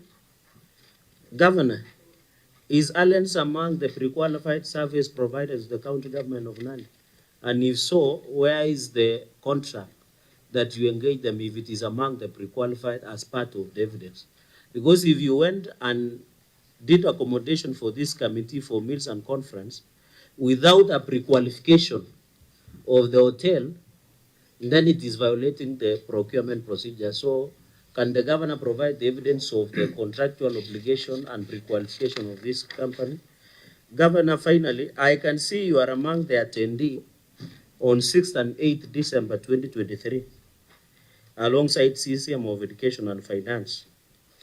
In this meeting, I can see all these people have been catered for at Royal City Hotel. Were you among the beneficiaries? Because you are among the attendees of that event. Because as per the law, you should be, was the accommodation and attendance provided for? And finally, Chair, also you can see voucher number 427, although it is unwritten. And this one is interesting. It says being payment of facilitating officer, clearing identification of beneficiaries for financial year 2023 as per the officer, which is unnamed, mark you chair, received 1,799,000. Then there is only the stamp of the education fund and the fund manager, but there are no details of the person who collected. So, Governor, this is your document after the minutes. If you will be kind enough to note that document. Who was being given this money? Forger number 427. Because we can only see the stamp, but not the details of the officer who picked 1.7 million.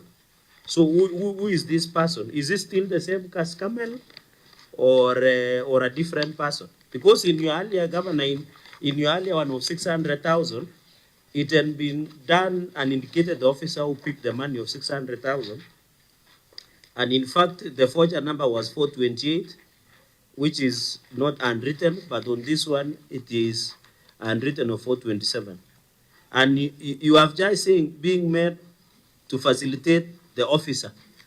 Who is this officer that is collecting 1.7 million, and where is she taking? And where is the schedule that shows that 1.7 million was given? Those will be my three questions. Chair, before the governor answers, I don't know, Kinoti and Mark, whether under the PMF Act, can somebody pick money on behalf of the people? I thought we had made a decision on the matter. Can I go today and pick the sitting allowances of this committee as a chair of this committee, which I am not, and then I come and give out? Does the law allow? Maybe you can go on record so that the people are aware. Chair, I think that's very serious. Imagine the chair going to pick committee sitting allowances on behalf of people. For chair, we can allow, not you. But usually, Chair, we trust you. No, sitting allowances, you know, Chimera is excited for things I don't know. I'm saying for sitting allowances. Let's listen from the Chinoti and you know, with the current fight against corruption in the country, you must be very careful. Maybe Mark and Kinoti can say something. Mark, you can respond, and then let the governor respond also. So, Chair, ideally what should happen when issuing of Imprest, each person should be able to collect their money, because the Imprest is issued to an individual. So when you surrender as an individual. That is as per the PFM, Chair, regulations. Thank you, Chair. Chair, so that is what I wanted. The law under Imprest is issued individual. And that is why when you travel or when you are doing county visit, it is issued individual. Sure. So that's why I was looking for this comment. Chair, point of order, Chair. There's something that Senator is really, and I mean, for powers of indulgence, I agree with him. But then again, Chair, you know, this name Camel keeps on coming up many times, and I mean, the Senator is referring to that particular Camel. And you know, Senator is a lawyer, and I'm sure he knows something in law called principles of natural justice. This lady is not before this committee, Chair. And I think Governor has ably said that she left the fund as well, Chair. I don't know how we will proceed, and I seek your direction to that effect, because if she's not before this committee, Chair, and the good Senator keeps on referring to her, it is unfair to her wherever she is, Chair. We don't know how we will get her satisfactory responses as to these issues, and I doubt even Governor has the capacity to answer on her behalf, Chair. So maybe perhaps, Chair, you can give us direction as to how best we can proceed. On the issue of Camel not being present yet, we keep on referring to her, and the principle of natural justice protect her from these kind of issues, Chair. Thank you, Chair. Chair, on your indulgence, just for clarity, because this is a discussion, Senator Kavindu had said there is no vacuum in office. When you take office, you take assets and liabilities. And the responses that we are considering here, the governor has won before. So anything that will come out of this conversation is the governor is under oath. So therefore, with all tremendous respect to my in-law, Senator Chimera, and we might end up, if he is not careful, I will talk to Wazir to increase the fine of paying extra dowry, Chair, because what we are saying is very simple. This Camel is the fund manager. She's the one who signed these financial statements.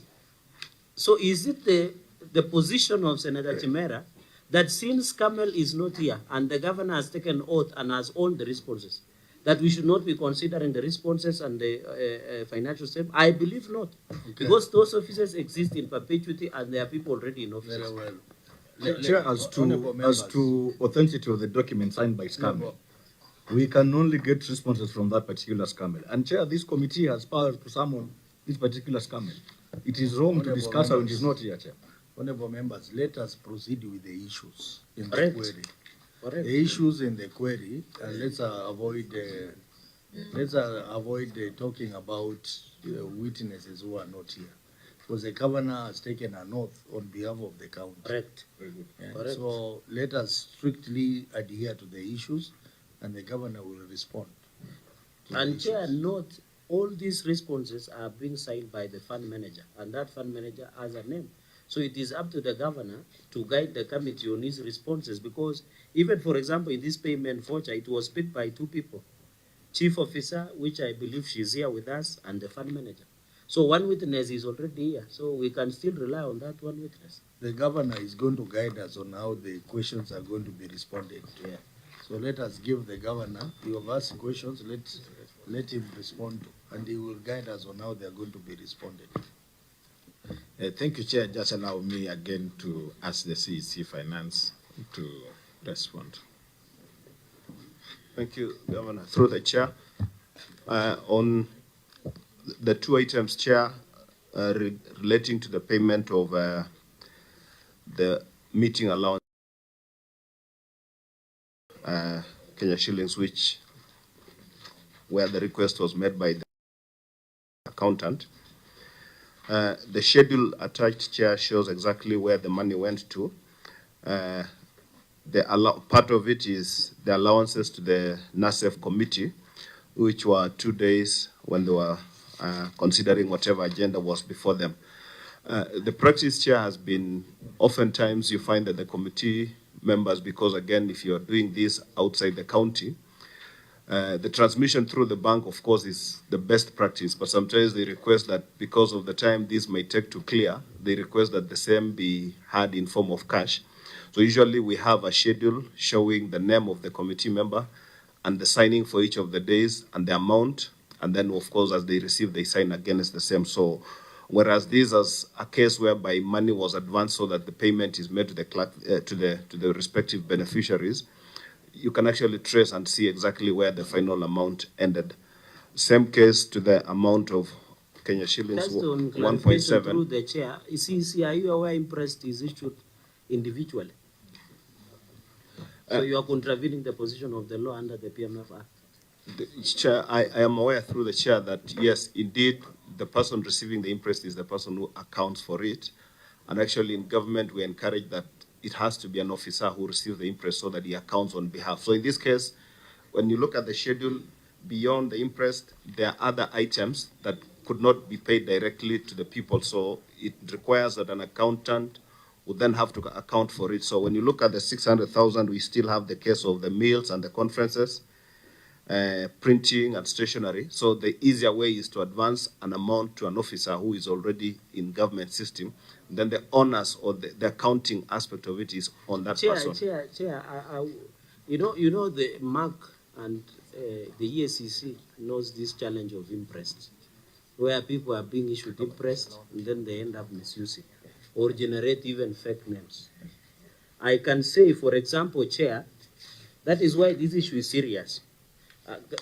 CCM, now that we are speaking through the governor, in all this that the chief officer and fund manager have picked 600,000 and 1.7 million, although you have not told us who picked 1.7 million, I can see in your schedule, I'm just using your argument, in the attendance at Allen's Hotel, it is 24 people attended. The last person is Charles Kaito, sub-county admin. Then when you go to the allowances being paid, was Priska Chepchirchir, of course, CEO of Finance. When you go to the Ellens, and that is why I was saying this is cooking. This is cooking. Na hii imewekwa kachumbari, Chair. Because when you go to the receipt, Governor, you ended up paying for 25 people. Where did the extra 2 come from? That's why I was saying this thing is manufactured. And the person who manufactured, chair, thought that the committee is so busy, your committee is so busy until they cannot notice what my brother referred as human error. So could these 2 people human error in payment of 280,000? Chair, you know, in my culture, they say, "Ngam jurindet kotam negininet." It means somebody who wants to lie, they think they are smart until they are caught. So this receipt of the Allens, who are these 2 people? Because you have indicated 11 accommodation and 25. So who are these 1 to 2 people? Because there is no consistency in your attendantship. Is there proof of these 2 extra people? That is why, Chair, I'm saying these documents are manufactured, because that is why they cannot give to the office of the You have asked a question, Senator. Can you respond? Can I finish? You laugh all the time, Governor. And we are ready to sit up to midnight. So what I'm saying, Governor, and allow me to finish. I will listen to your answer. Chair, that is why I am of perception that the reason the county did not provide documentation during the time of the audit is because they are aware the OAG is very keen. And that is why they thought by bringing this documentation to the committee, they imagined the committee will be too busy until they notice that inconsistency. So, Governor, is it the position that the reason you didn't provide documentation early to OAG is because you are aware that these documents were not available, somebody needed to manufacture? Because the extra 1 or 2 people that you have indicated in Allen's Can I just help and respond on that, the extra 2 people, and we are done? You know, Chair, can I finish? Yeah, finish. Why is the governor in a hurry to answer if he has the answer? I don't want this back and forth. Just finish your question. That is why he should. And then he will respond so that we make progress. He should ask through you. That's why I'm speaking through you. So that is why I'm asking, even if these 2 extra people that came on board in the receipt, even if you want to say the driver is already here at number 22. So where did this, that is why I believe this document was manufactured. It was being provided for the committee. And Chair, Governor, as you answer on that, please provide us that this Allen's Hotel is among the pre-qualified service provider for the Nandi County government. Thank you, Chair. You can respond to all those issues at once so that we make progress. Allen's Hotel is a pre-qualified service provider, and if that I can confirm. If we need details and documents, we can provide, because that was not asked for in advance, but we can provide. And 2, when you have a committee, when you have a sitting, an extra 2 people are part of the secretariat of the fund. When you have a team and a meeting in a county, an extra 2, you will never miss an extra 2 members of support staff within a meeting supporting the event. So really, those extra 2 can only be part of the staff supporting the meeting. And the amount being paid there is 1,000 shillings. So really, these are staff, the support staff of a committee. I don't think that it would be fair to say we are manufacturing documents for just to have extra 2 staff or 2 members supporting the staff. So, Chair, I wish to submit. Chair, let me pick from where my good friend Governor has left.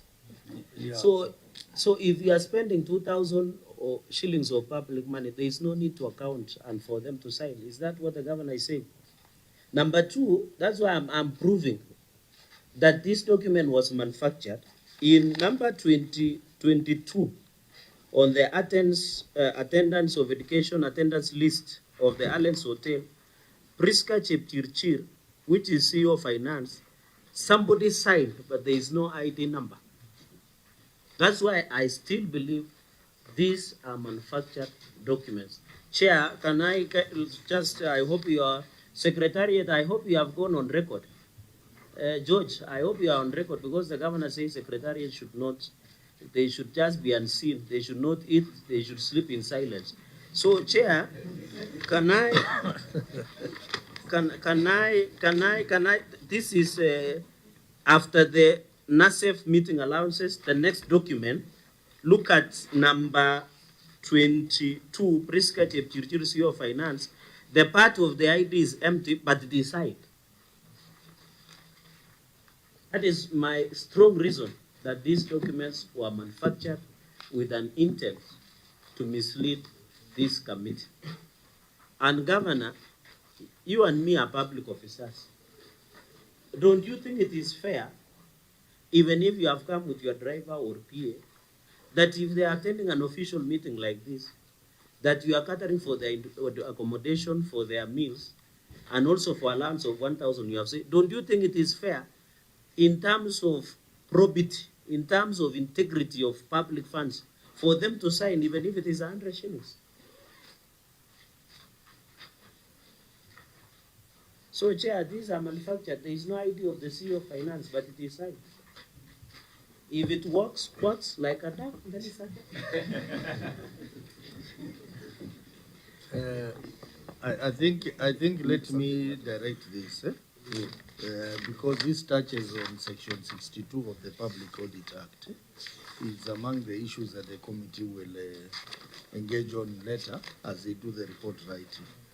Yeah, because the documents have been provided, yes, but they were provided after the audit. So we will make the determination. Chair, but we don't want to say that the documents are fake. That is why I'm also we have no capacity to Chair, determine with your indulgence, I know you'll make a good governor in Vika. With your indulgence, can you also call in to question the veracity of the documents, inclusive of the late submission of documents, so that we can verify the authenticity of the document as you have directed? I yield. Thank you. Chair, that is the work of the auditor. The auditor, you said you spend time looking through this document, and then you are satisfied with what was provided. In your own report here, I can see you are saying the matter has been addressed, though the documents were submitted late. So the auditor is the one who has the capacity to determine the accuracy of the documents before, not us. Absolutely.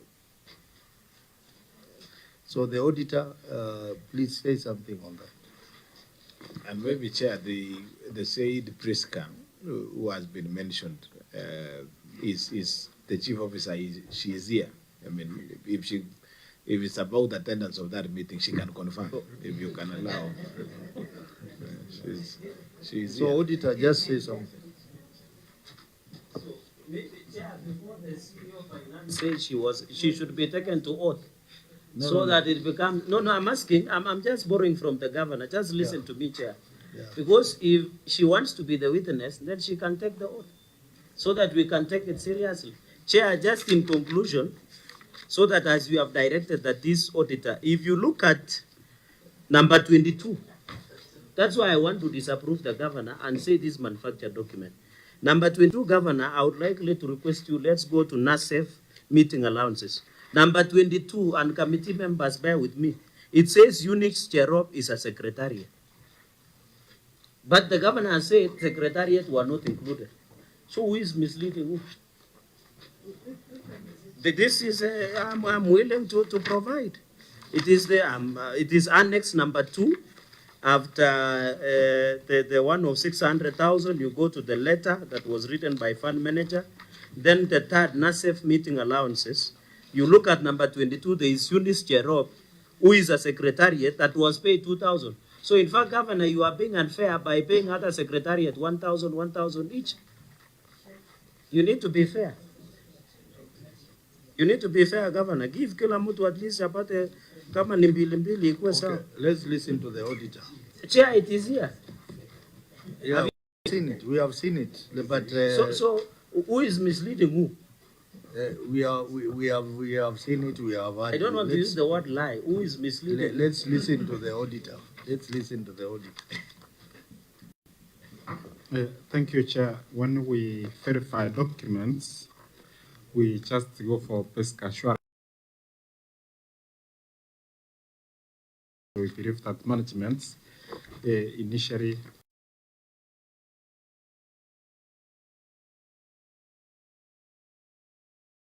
and of course we saw that a BF number, and of course the first one didn't have a signature. According to us, who are verified, and so we are always skeptical.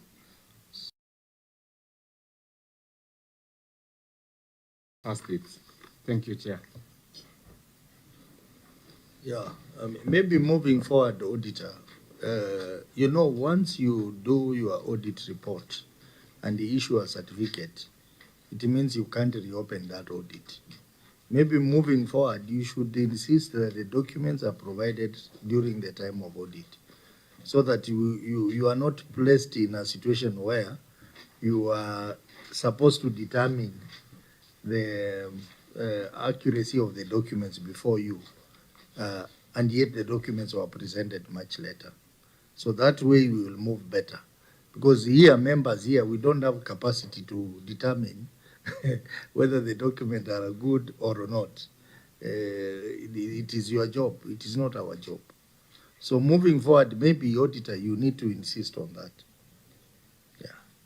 Chair, finally, on 1.7 million.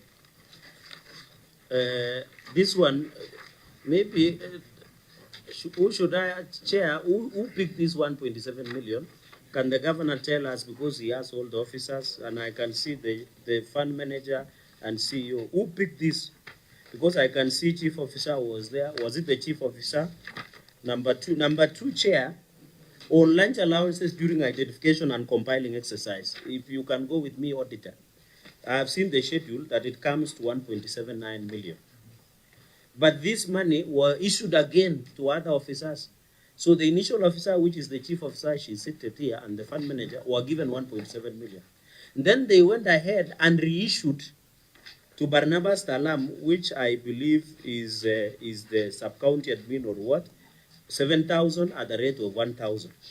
So the question I have in all this identification process, is it still the Imprest again? The Imprest one are now being reissued to Imprest number 2. And then that don't you find it interesting? Because the chief officer has picked 1.7. He writes a letter through the chief officer of, I think the chief, county secretary. And then that money is issued to the officers, and then they go and reissue for the lunch exercise that has been provided in this schedule. That is after 1.7 million. So, Governor, maybe since your officer is there, is she the one that picked 1.7 million? Because it is stamped. Chair, let me ask the CC again to respond. Thank you, Chair. And I want us to make progress, Senator Cherege, because we are past 1, and we have 2 other queries to go. Yes. So let him respond comprehensively, and then we make progress. But comprehensively, but satisfactory. Thank you, Chair. I think I'll attempt to pick up from the 1.7 million. So when you look at the documents as they are sequentially, and the same documents that were presented to the auditor, is that this is a bursary identification exercise that takes 7 days. The team involved in that process, of course, other than the NASEF committee, we have our sub-county administrators, we have our ward administrators, and of course the team supporting the secretariat and the drivers. So just to give lunch is that for the 7 days, the staff, the county staff, are just given something for lunch, which in this case is 1,000 shillings for the 7 days. And the committee, because they're sitting 1 day to consider all that, they are given their full allowances. So there is a schedule there where Senator Cherargei is referring to, which tabulates to the 1.7 billion shillings. It shows the ID numbers, and it shows the bank account through which the monies were deposited, adding up to the 1.7 million that was requested. Chair, of course, this fund is already a law that allows a certain percentage to be paid for allowances. These are exactly the kind of allowances that we contemplated when we set up the fund, and the query is as to whether we paid within the percentage. Yes, that is indeed the case. So if in terms of the satisfactory nature of what we would want to have the senator satisfied is that because we have all the original documents, we would still be willing to work step by step with the senator in ensuring that all the items that he's raising is satisfied with them. So yes, and also of course with the presence of the auditor. So this schedule, Chair, to just confirm is that this was submitted, the schedule was submitted to the bank, as you can see, signed off by the chief.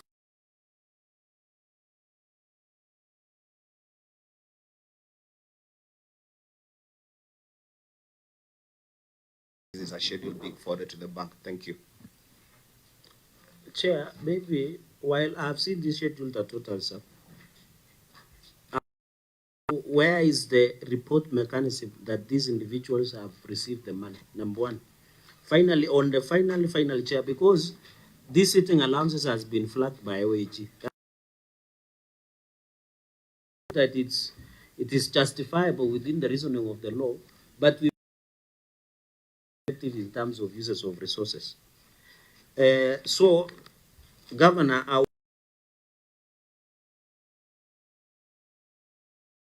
the entitled individual has received that 1,000 shillings, because it means a lot to them. If they are serving us in identifying beneficiaries, it is a very important person.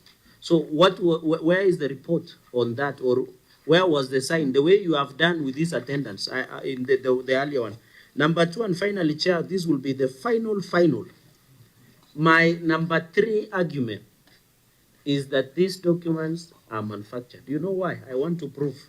Go with me to where the identification of bursary beneficiaries payment schedule, all the sub-counties. There is one that Scholastica has started. There is one Dr. Christopher Yeko has started. That is, they were 10 that was started, and they were paid an average of 10,000 shillings. It was never stamped. When you go to the other one on all sub-counties, the CC education started with 7,000 shillings. It is only Director VTC that was given 42,000, but the rest were given 7,000. And it looks like it was inserted, this one. Chair, I want to shock you. The Secretariat, Eunice Cherop, who was part of the Secretariat, was appearing. But now 2 names have reappeared of Secretariat. That is Caroline Chepchumba and Eunice Cherop, which was in the previous.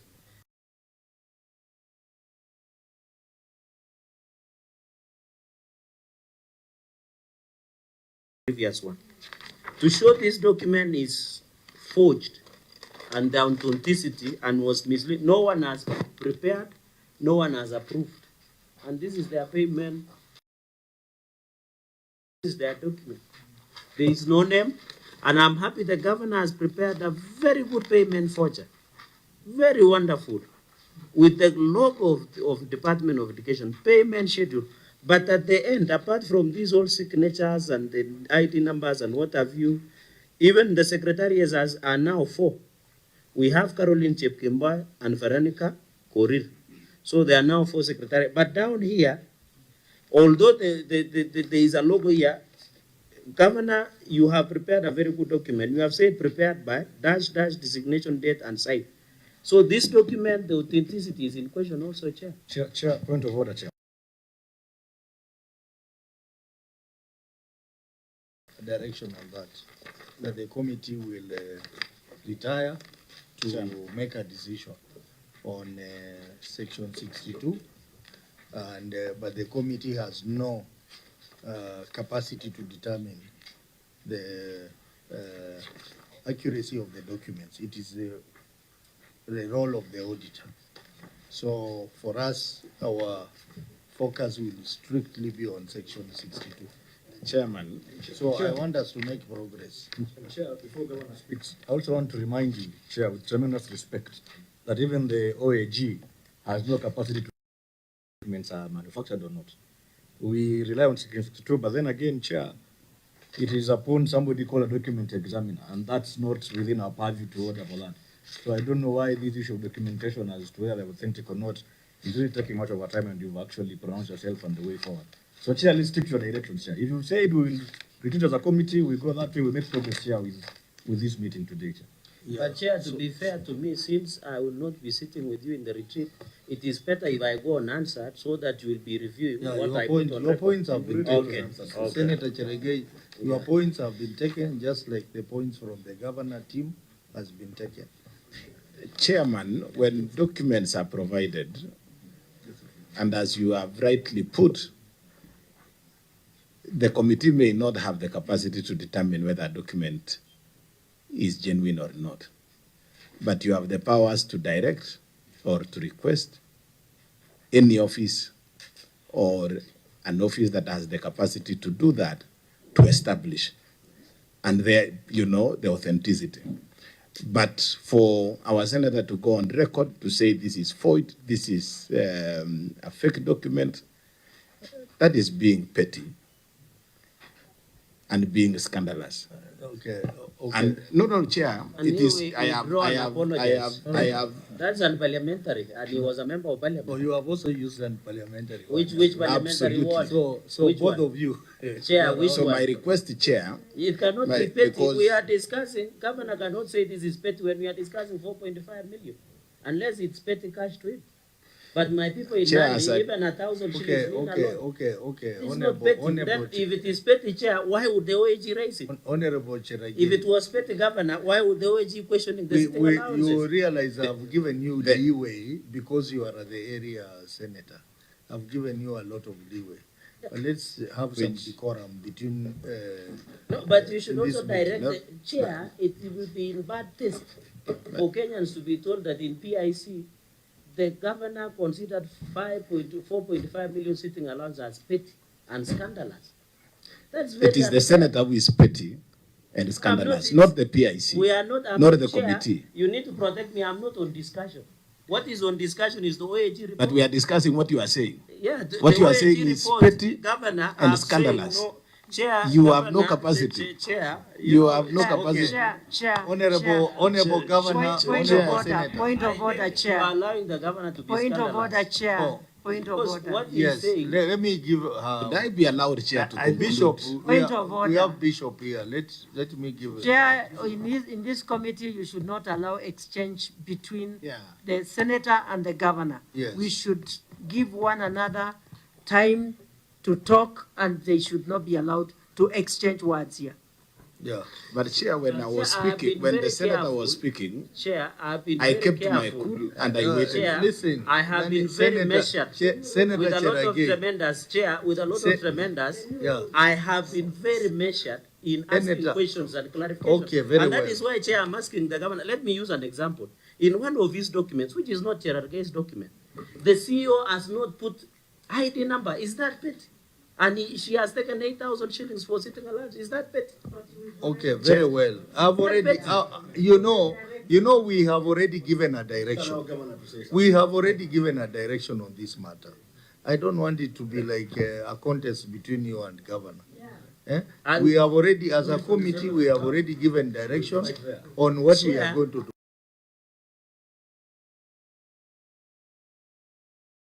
Let me allow the governor to also say something, and then we move forward. We have two queries to go. But Chair, you have allowed the senator to prosecute for almost 20, 30 minutes.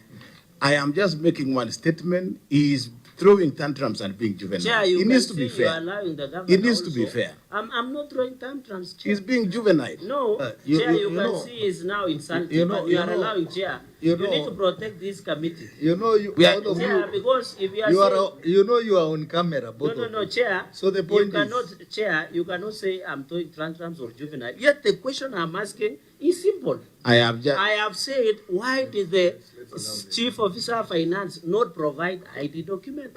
Why did 1.7 million cannot be accounted for? Why Okay. did somebody pick? I didn't know that is Chair. tantrums. Chair. And it Honorable is the members, audit report, the reason- Chair. Honorable Chair, members, you should let's tell move the to the next governor- query. Chair, Let's move to the next query. Chair, you should direct that So then- those words in the So answer then, should Chair, not appear. Chair, Because it's unfair. you allowed, The you governor are, is tired, he no longer wants to answer No, questions. he should Senator go. Cherege, you are a senior senator. he continues to confirm that he's juvenile. Yeah, Who you has said, can he see just this. confirms. But he's the most you know- corrupt governor at the moment, Chair. No. He's the most corrupt. No, you are out of order. You know, Chair, You have allowed us names to be called, so I have a right also to Chair, I think it's good to take He's the control. incompetent governor. Take control of the meeting, autopilot, Chair. Honorable members, you know we Chair, are in Senate. The We are reason guided we by are the having these standing issues order. is because the governor is incompetent. No, That's we why have these to stop issues have it. been Let's raised. move to the next query. Yeah, Auditor. Chair, I think, But Chair, you need to take It's very charge. unfortunate. Auditor, let's move It is to the very next query. unfortunate, Chair. And Very sad. confirm the bursary You disbursement. gave me the opportunity to conclude, Chair. Chair, Because the problem is that if you continue, But can Yes, you, exactly. it's, as the Chair, Yeah, you need to to protect direct, us. look at the You need to juvenile protect the members senator. of Look, your look at, committee. you allowed him know, to talk, Senator Cherege, and I am keeping I quiet. do By not. the way, you have you are a realized, friend. Chair, you have realized in the better part of the meeting, when governor has answered, I have agreed with some of the assertions he's making. But why is he doing now personal attacks? Because he knows the mess that is in this report that was generated by OAG, he cannot answer. That's why he has decided to gaslight the meeting. It is as Okay, simple as I will give you closing remarks at the end of the meeting. So you No, say but all- on this one, Chair, Yeah. I Let's think allow you would then be able to give guidance. Yeah. The claims that some documents are fake or manufactured, it is wrong for the senator to make that conclusion. You just ought to have directed as chair, you direct that the various institutions, whether it is OAG or whether it is a document examiner, to do that, to check, and then report to the committee. Okay. But to allow the senator to go on and say it is manufactured is what I'm telling you, that is being petty and juvenile. Okay. And I have said it, Chair, Yeah, because and he's being we incompetent need and to be fair. misleading the country. I have not given you a chance. No, Senator but you cannot Cherege. allow him to use such Okay, words, I Chair, had not given to you be a chance. fair. Well, let me say Chair, this. can you control the Let me say this.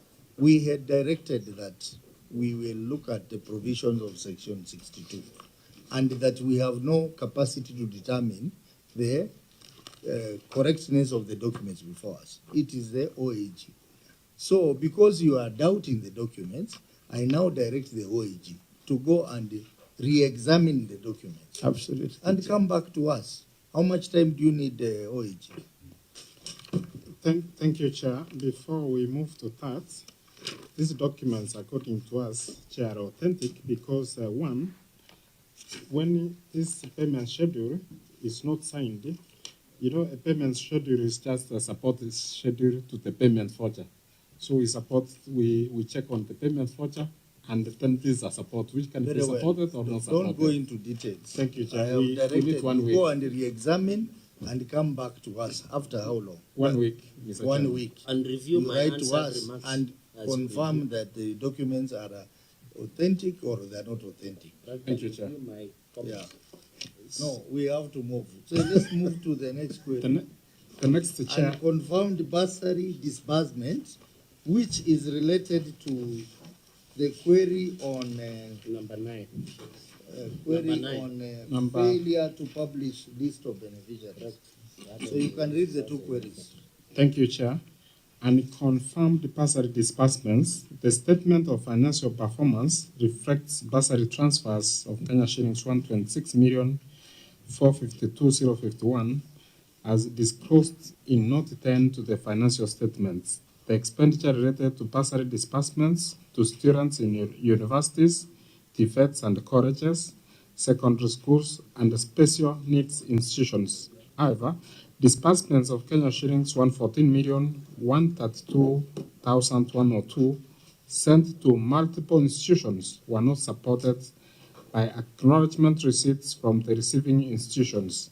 In addition, it was observed that the fund issues checks to individual beneficiary students instead of making lump sum transfers to the beneficiary institutions, thereby increasing administrative costs and the risk of funds not being used for the intended purposes.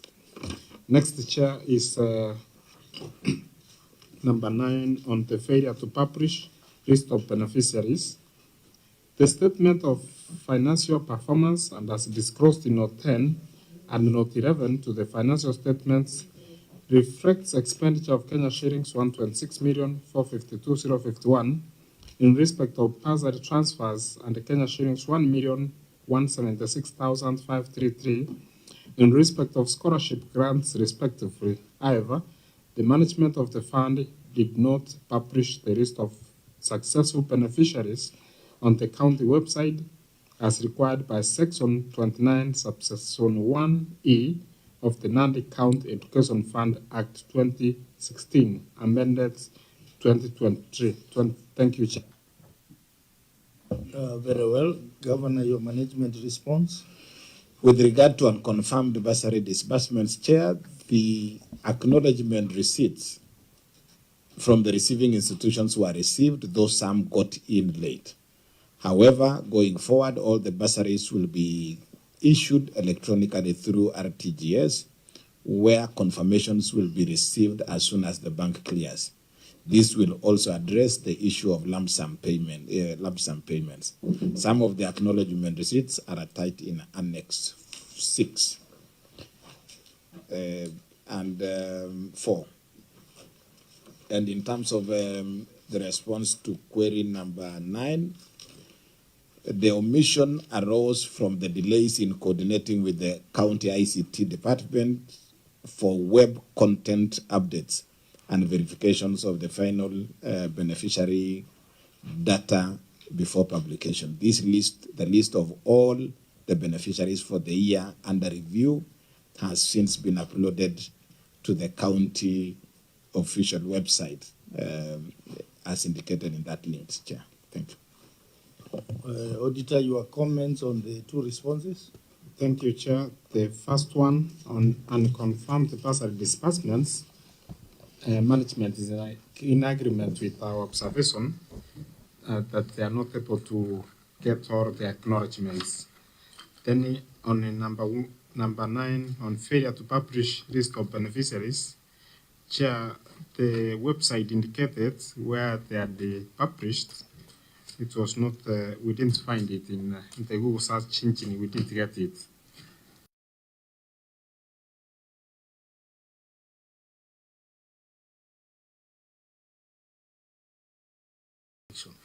You know, we are in this committee and we have to comply with our own standing orders on how we operate. Start asking question or commenting when you are not, when you are the chair. Number 2, please address the chair so that we don't appear like we have a meeting where we have a chair, but members you are addressing the witness directly. And number 3, please make your questions shorter and precise so that we don't have a back and forth because we want to have an orderly meeting. So let me allow, first of all, members of the committee and then committee. Members of the committee, your question and comments.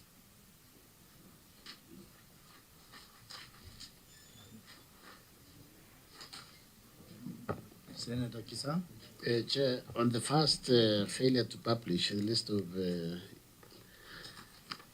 oh, that's the last one actually. So I just wanted to find out from the governor. You know, the auditor said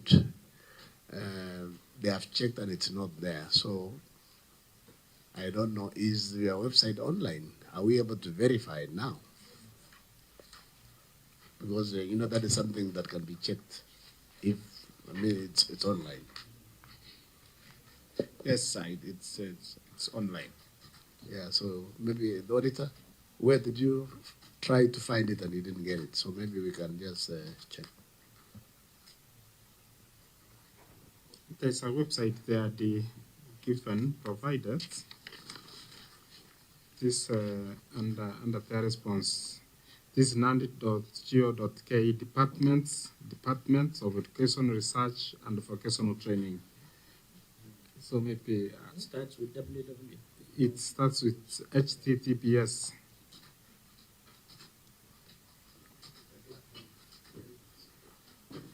Maybe the clerk can check us. Clerk, you can check for us. Any other question?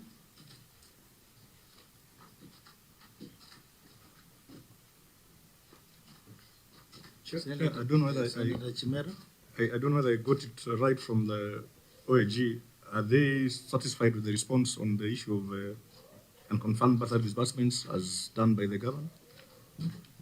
If they are, we'll have no further questions. OAG?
The committee, the necessary committee sits down to verify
In our case, when you have several students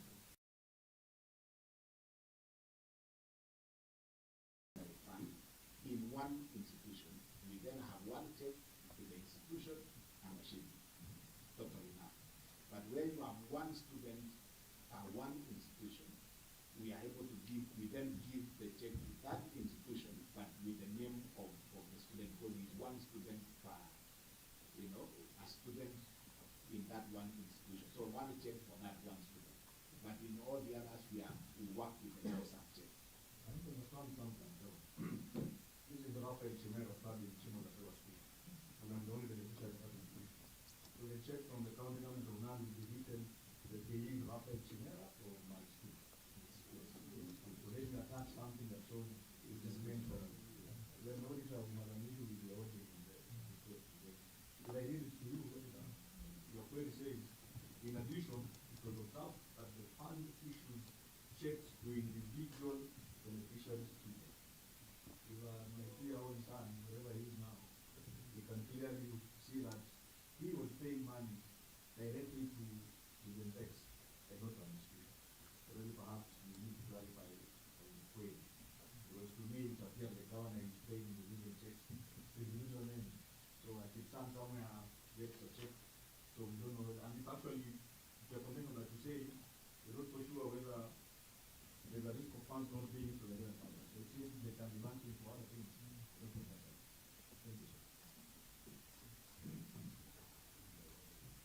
And then, in addition to that, can we find out whether there were any unprecedented checks and whether some of those unprecedented checks became stale checks? Issue checks with that chance.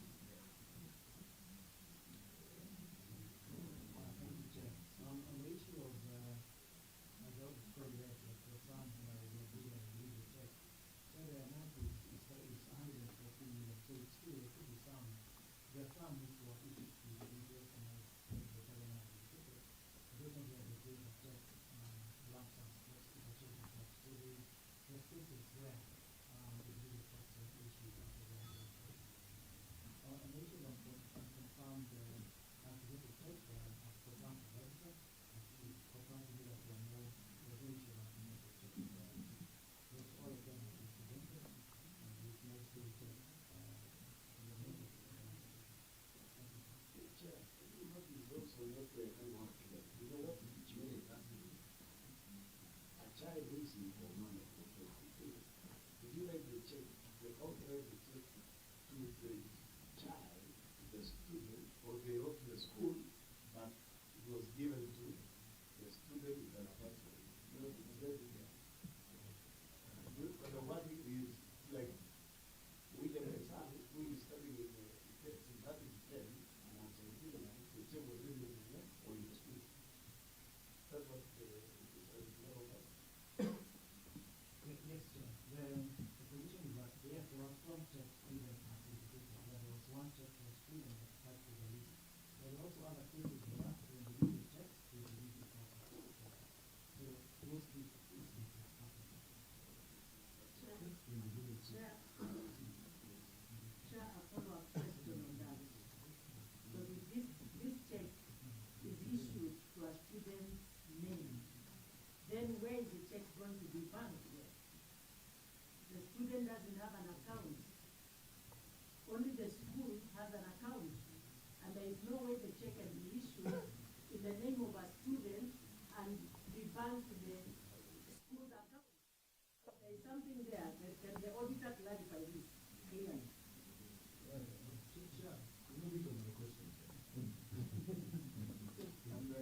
Now framers of the framing the outbreak have been framed. But the auditor has no problem with the way check. Completely. What the auditor has raised is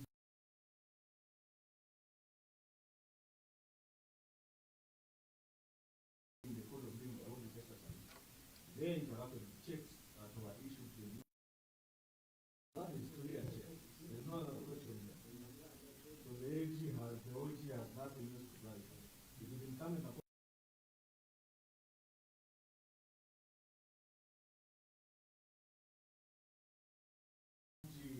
contractors and everything paid for supplying the country, you know, with an education of Bursary fund.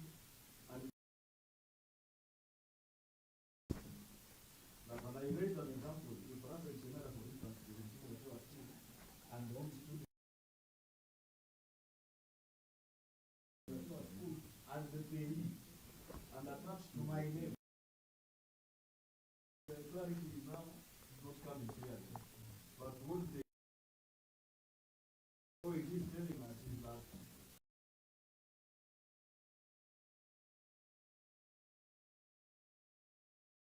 they so check straight to the middle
post their document. Also, most of the our documents that is already so they need to respond to this portion of the question.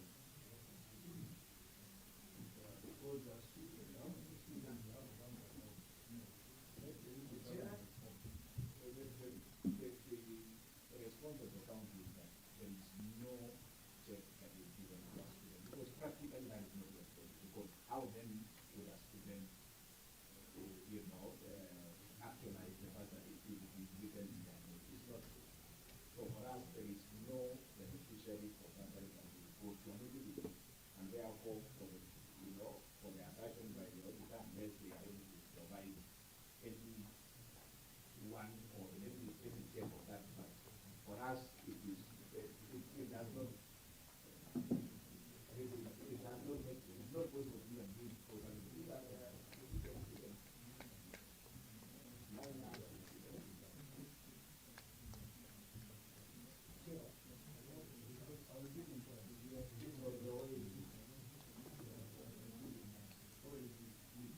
because if you need more help, you can give me more help. To come back to us with the list of direct beneficiaries to us. Because as the Senator Chairman is saying, it will be interesting to know that how do they actually have data and who are they and of what value. Those are the questions we interested. Yeah, I'm sure that's why I said the Auditor General should clarify this. Because if it is there, then there is something very fishy somewhere. Because how can a student receive a check directly? And that check is being paid for school fees at the school. So, check for this to be clarified. Thank you. So, Auditor, do you need more time to give us that information, or to verify, or to confirm, or to find it out? Yes, I need also 1 week in addition to that issue. I confirm on this part of the issue. Okay, so we give you 7 days, then to confirm, and when you confirm, give us the full list. If you find that your assertion was not correct, also write us. Because either way, even if I wanted to take money from that, how will I take my rating of the money? Unless it is not approved. I mean, it's something that we need to find more about. Then again, Thank you, Chair, for handing over to me the issue. So I want to. I'm not handing over. Remember the rules. Thank you, Chair. Of course, I yield through you, Chair. I yield. Why is the Senator using intimidating language? We are a friendly committee. We just want to. You say you're handing over this to me. Intimidating the government. But he doesn't do it. Now, the point I wanted to make, I want to leave where governance is. And that is why I agree with OAT on this authenticity of this 114 million was that we still want to do. I didn't get the government because in this question of unconfirmed bursary disbursement, I didn't get the part of the governor on issuing direct to the institution. And the response of the governor is saying is proposing to add EDS. So the question is, in the act that was passed by Nandi County Assembly, is the provision of using, the law can be different, it can reflect something else. So I really want to know that aspect. Number 2, Governor said he is yet to get acknowledgement of it. So my question, Governor, when you are dispersing bursary, you knew you were dispersing. So to get acknowledgement would be easy. Because if you knew you gave to consultancy both in the high school, it is easy to track because I know. So it's like they are shooting the gun by governor saying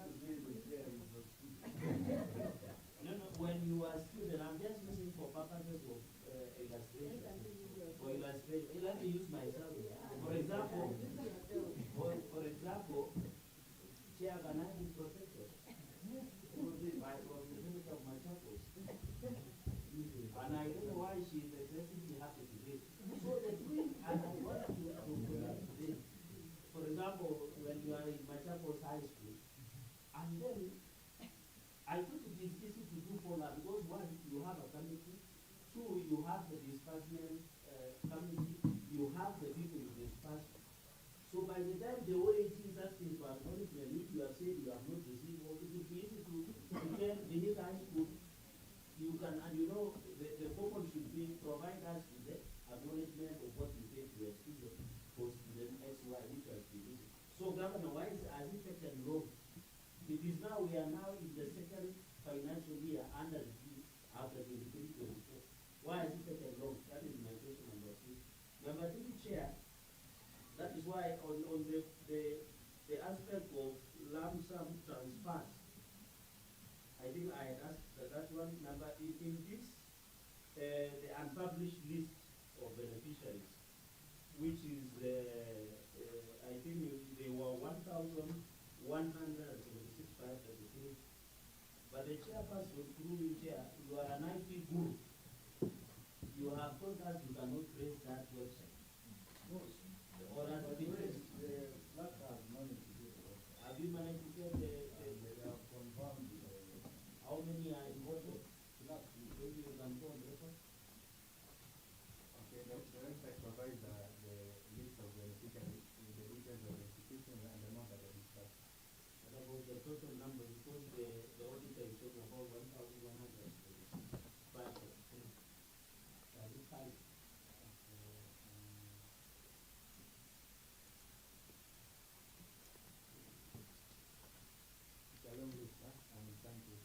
Yeah, as you thought, as you can, you have not reviewed that one, I'll come back to it. So my number 3 on this and confirm purpose discussions. So, Governor, in your own assessment, did the intended beneficiaries get this 114,132,102? Now that we are saying you are yet to receive the total acknowledgement receipts from the receiving institutions. That is number 3 question. And finally, is this amount that you have indicated here, is it only financed through the budget that is appropriated by the county assembly, or there are grants or donations from other actors? And who are these actors and by how much? In this financial year, because I can see this disbursement of 140 million, they were 126 million on the transfer in note number 8, which I have seen in the financial statement. In this 114, 132, 102. Can you segregate before this committee and say, in secondary school, we gave 100 students, in universities we gave 1,000, in events, and I don't know what you mean by events. Does it include the youth polytechnics and tickets? Because I have seen in one of your response, you have paid bursary for one student in assist driving. So what do you mean? Does the debt include the colleges, the youth polytechnics, and the national polytechnics? So can you give us the segregation of the beneficiaries of those who receive that disbursement? And finally, Chair, on this issue of OAG, it will be very interesting to get a report so that we get clarity on these issues of checks. Because Chair, not to buy you, we would really want to know. I know, by the way, and I was telling my young brother today, that audit is not an effect. It is a process.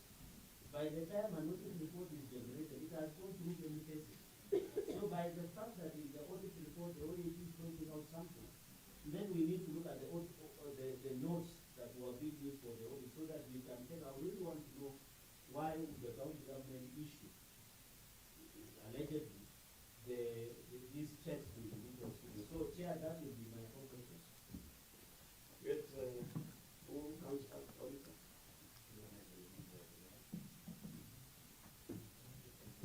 Was there on the Governor. As I indicated in terms of getting confirmation, is that when you issue out bursary and do all the process of identification and the students have been identified and the checks have been written, even where you have lump sum a lump sum check for a number of students, these sometimes, I mean, the process has always been that the beneficiary pick the check and they drop the check in school. Once they drop in school, the process is that you expect them the school, once they bank the check, then they are able to either respond to us directly to the confirmation that they are, that indeed they have received the money for the students that were identified, or in other cases, you are also the beneficiaries bringing that confirmation slip to us. When you look at the sheer numbers we are dealing with here, you know, we are dealing about the beneficiaries are about 12,000, in excess of 12,000. And therefore, sometimes then you are returning or getting all of them at the same time. We have sent our staff and our staff, especially for schools within the county, it's easier to send around the staff to collect those confirmations.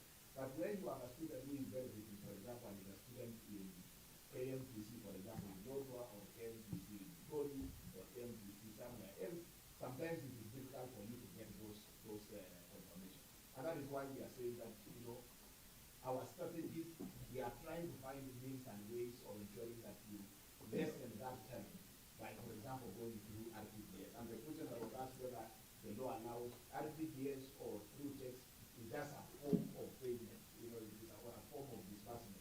The law does not prescribe any particular format, it just allows you to do. So I think that is an administrative decision that you can make based on the challenges that we have in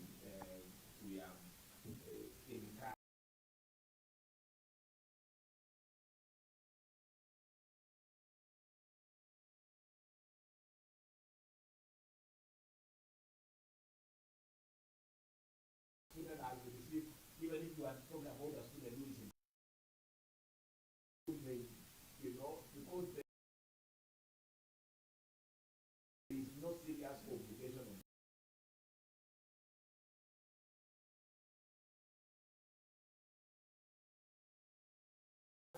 we only persuade them to help us.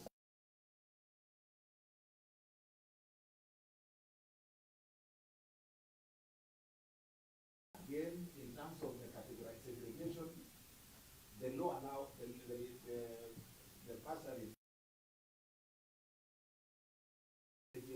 of the bursary allocation based on secondary, they are 50% goes to 7%. Special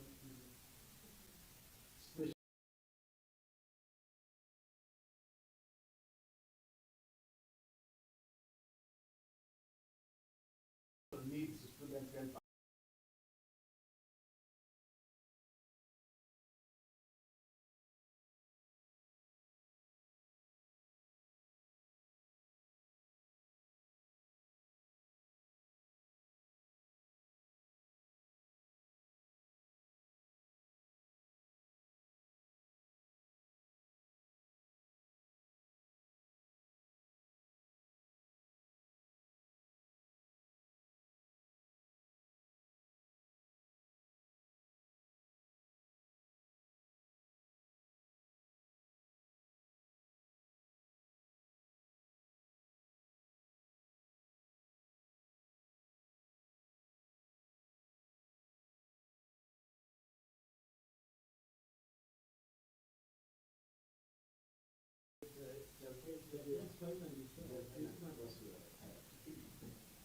I've had Governor, this is about 20,000. I thought, Governor, you were requested us that we discuss things that we bring up. So I think the issue we are discussing is on the veracity of this 1,739.33.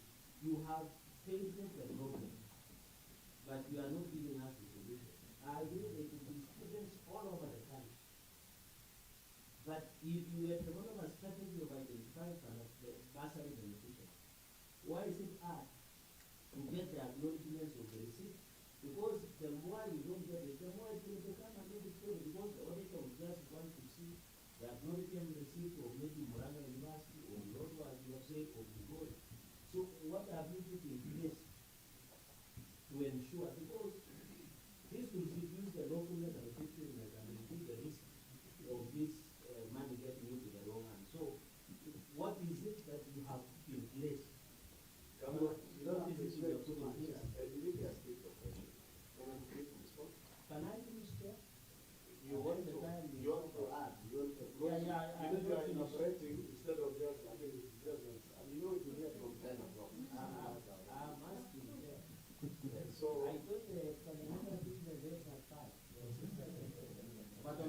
So chair, on chair, that is one further classification. Number two, I cannot be left we are doing oversight. You know, if we don't do this chair, we'll be accused here that we are doing oversight. Yeah. So number two, so Governor, tell us what you are doing to get these receipts, because this issue is still coming up. Because the moment we have not received they have not even received from the receiving entities. And on this issue of RTGS, Governor, which are these banks that we are engaging with? And is there a memorandum of understanding between these banks? Because we know the law. The law is very clear. When you are spending public money, you must do it officially and by writing. Because if you don't do that, the OAP will come back in this financial year and say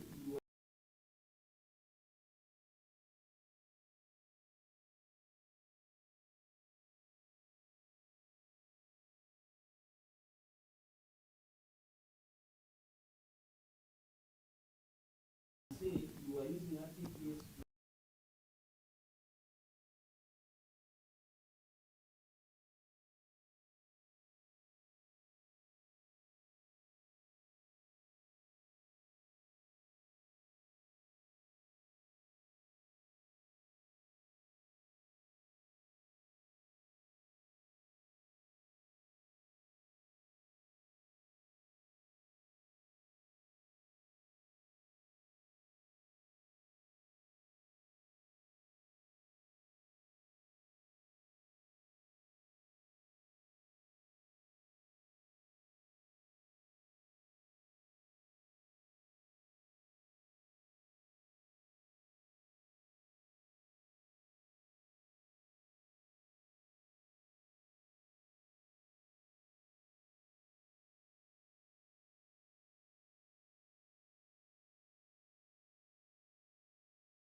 Is using an accountability. Great Governor, what the Senator from Nandi is asking you, is there a notice board or what do you have so that there are notice boards in the county education department? There are also these documents are provided at the sub-county offices.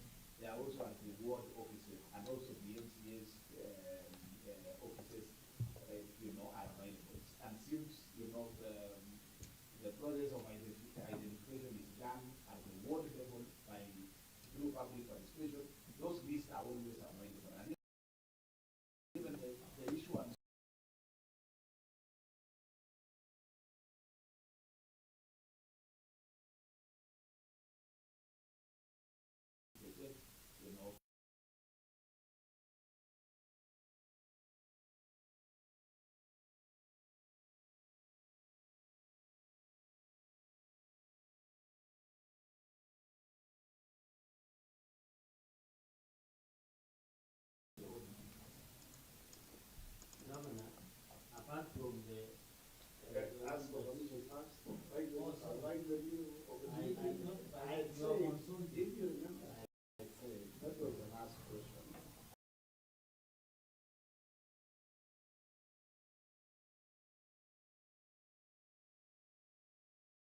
So on this one, No, I'm not even just the last.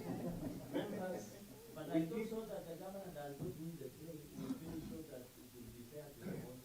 okay, that's because I know it's not I wanted to say, but I will say it elsewhere. We have not since 10 o'clock, Senator, we have not taken anything. And some of the things we have told the auditor to give us in 7 days. So let me just say, and then now, as you say, let me say a closing part, because we don't want to open anything. But yeah, I think also the result is friends of the committee of the field also that we can. Yes. Very good. So Governor, on this excessive expenditure on administrative expense, so I can't be fair because after the feedback of OMG, the committee is right to vote on this disbursement of bursary, because they are very similar to Number two, I have seen the response of the application of using excess on printing stationery, apart from the committee allowances of 500,000. Governor, this one we are using in printing and stationery related the Public Finance Management Act. This 500,000 I've seen you are giving every student 10,000 shillings. So if this 500,000 was to be used well, how many students would that be?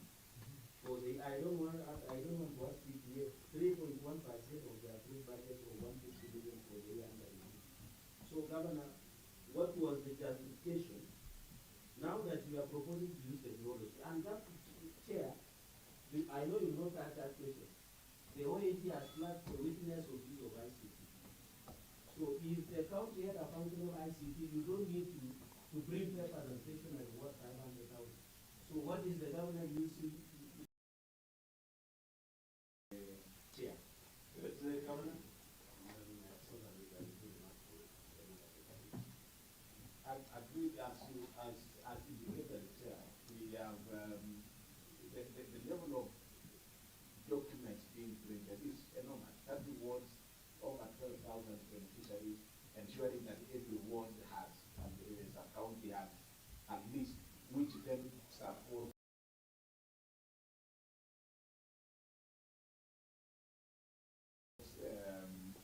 the same account.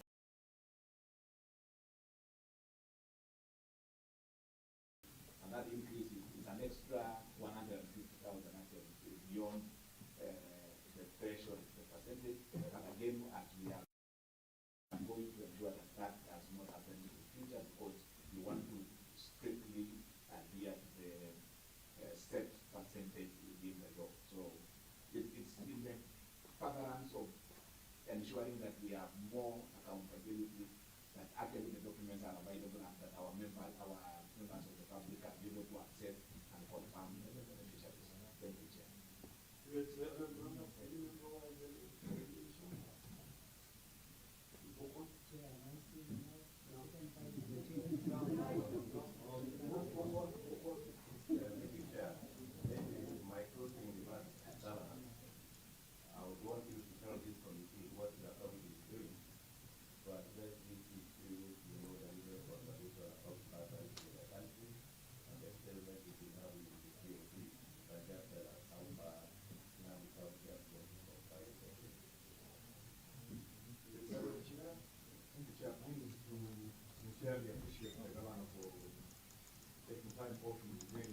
kanyaga mguu wako chini gavana, kila mmoja afanye ile kazi ambao anastahili kufanya, jinsi anavyostahili kufanya, than you coming here to be asked questions about irregularities and things that were not done in good time, and also giving the reports to the Auditor General in good time than following with the documents later, because that is not according to the law, and there is a fine of 5,000 or 5 million? 5 million or 3 years jail, or both.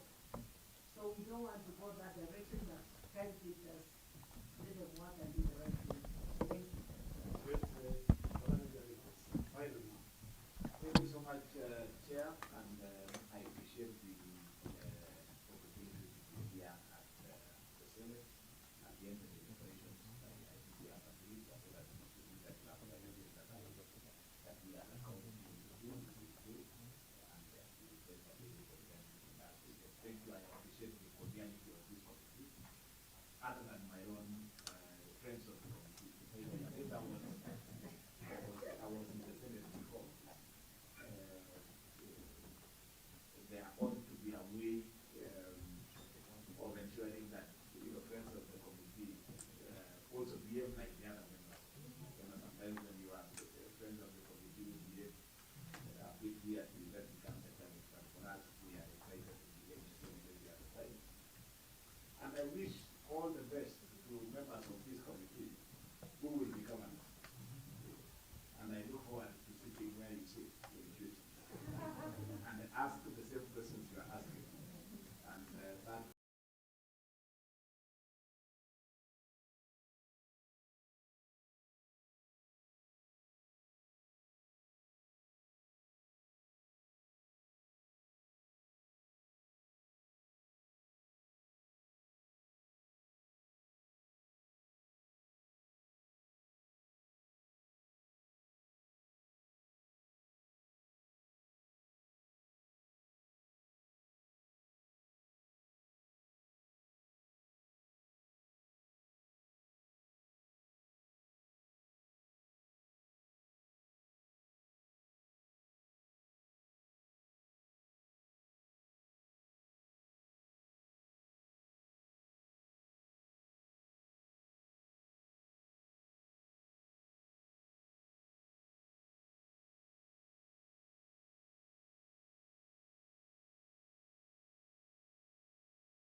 from the EACC. Thank you.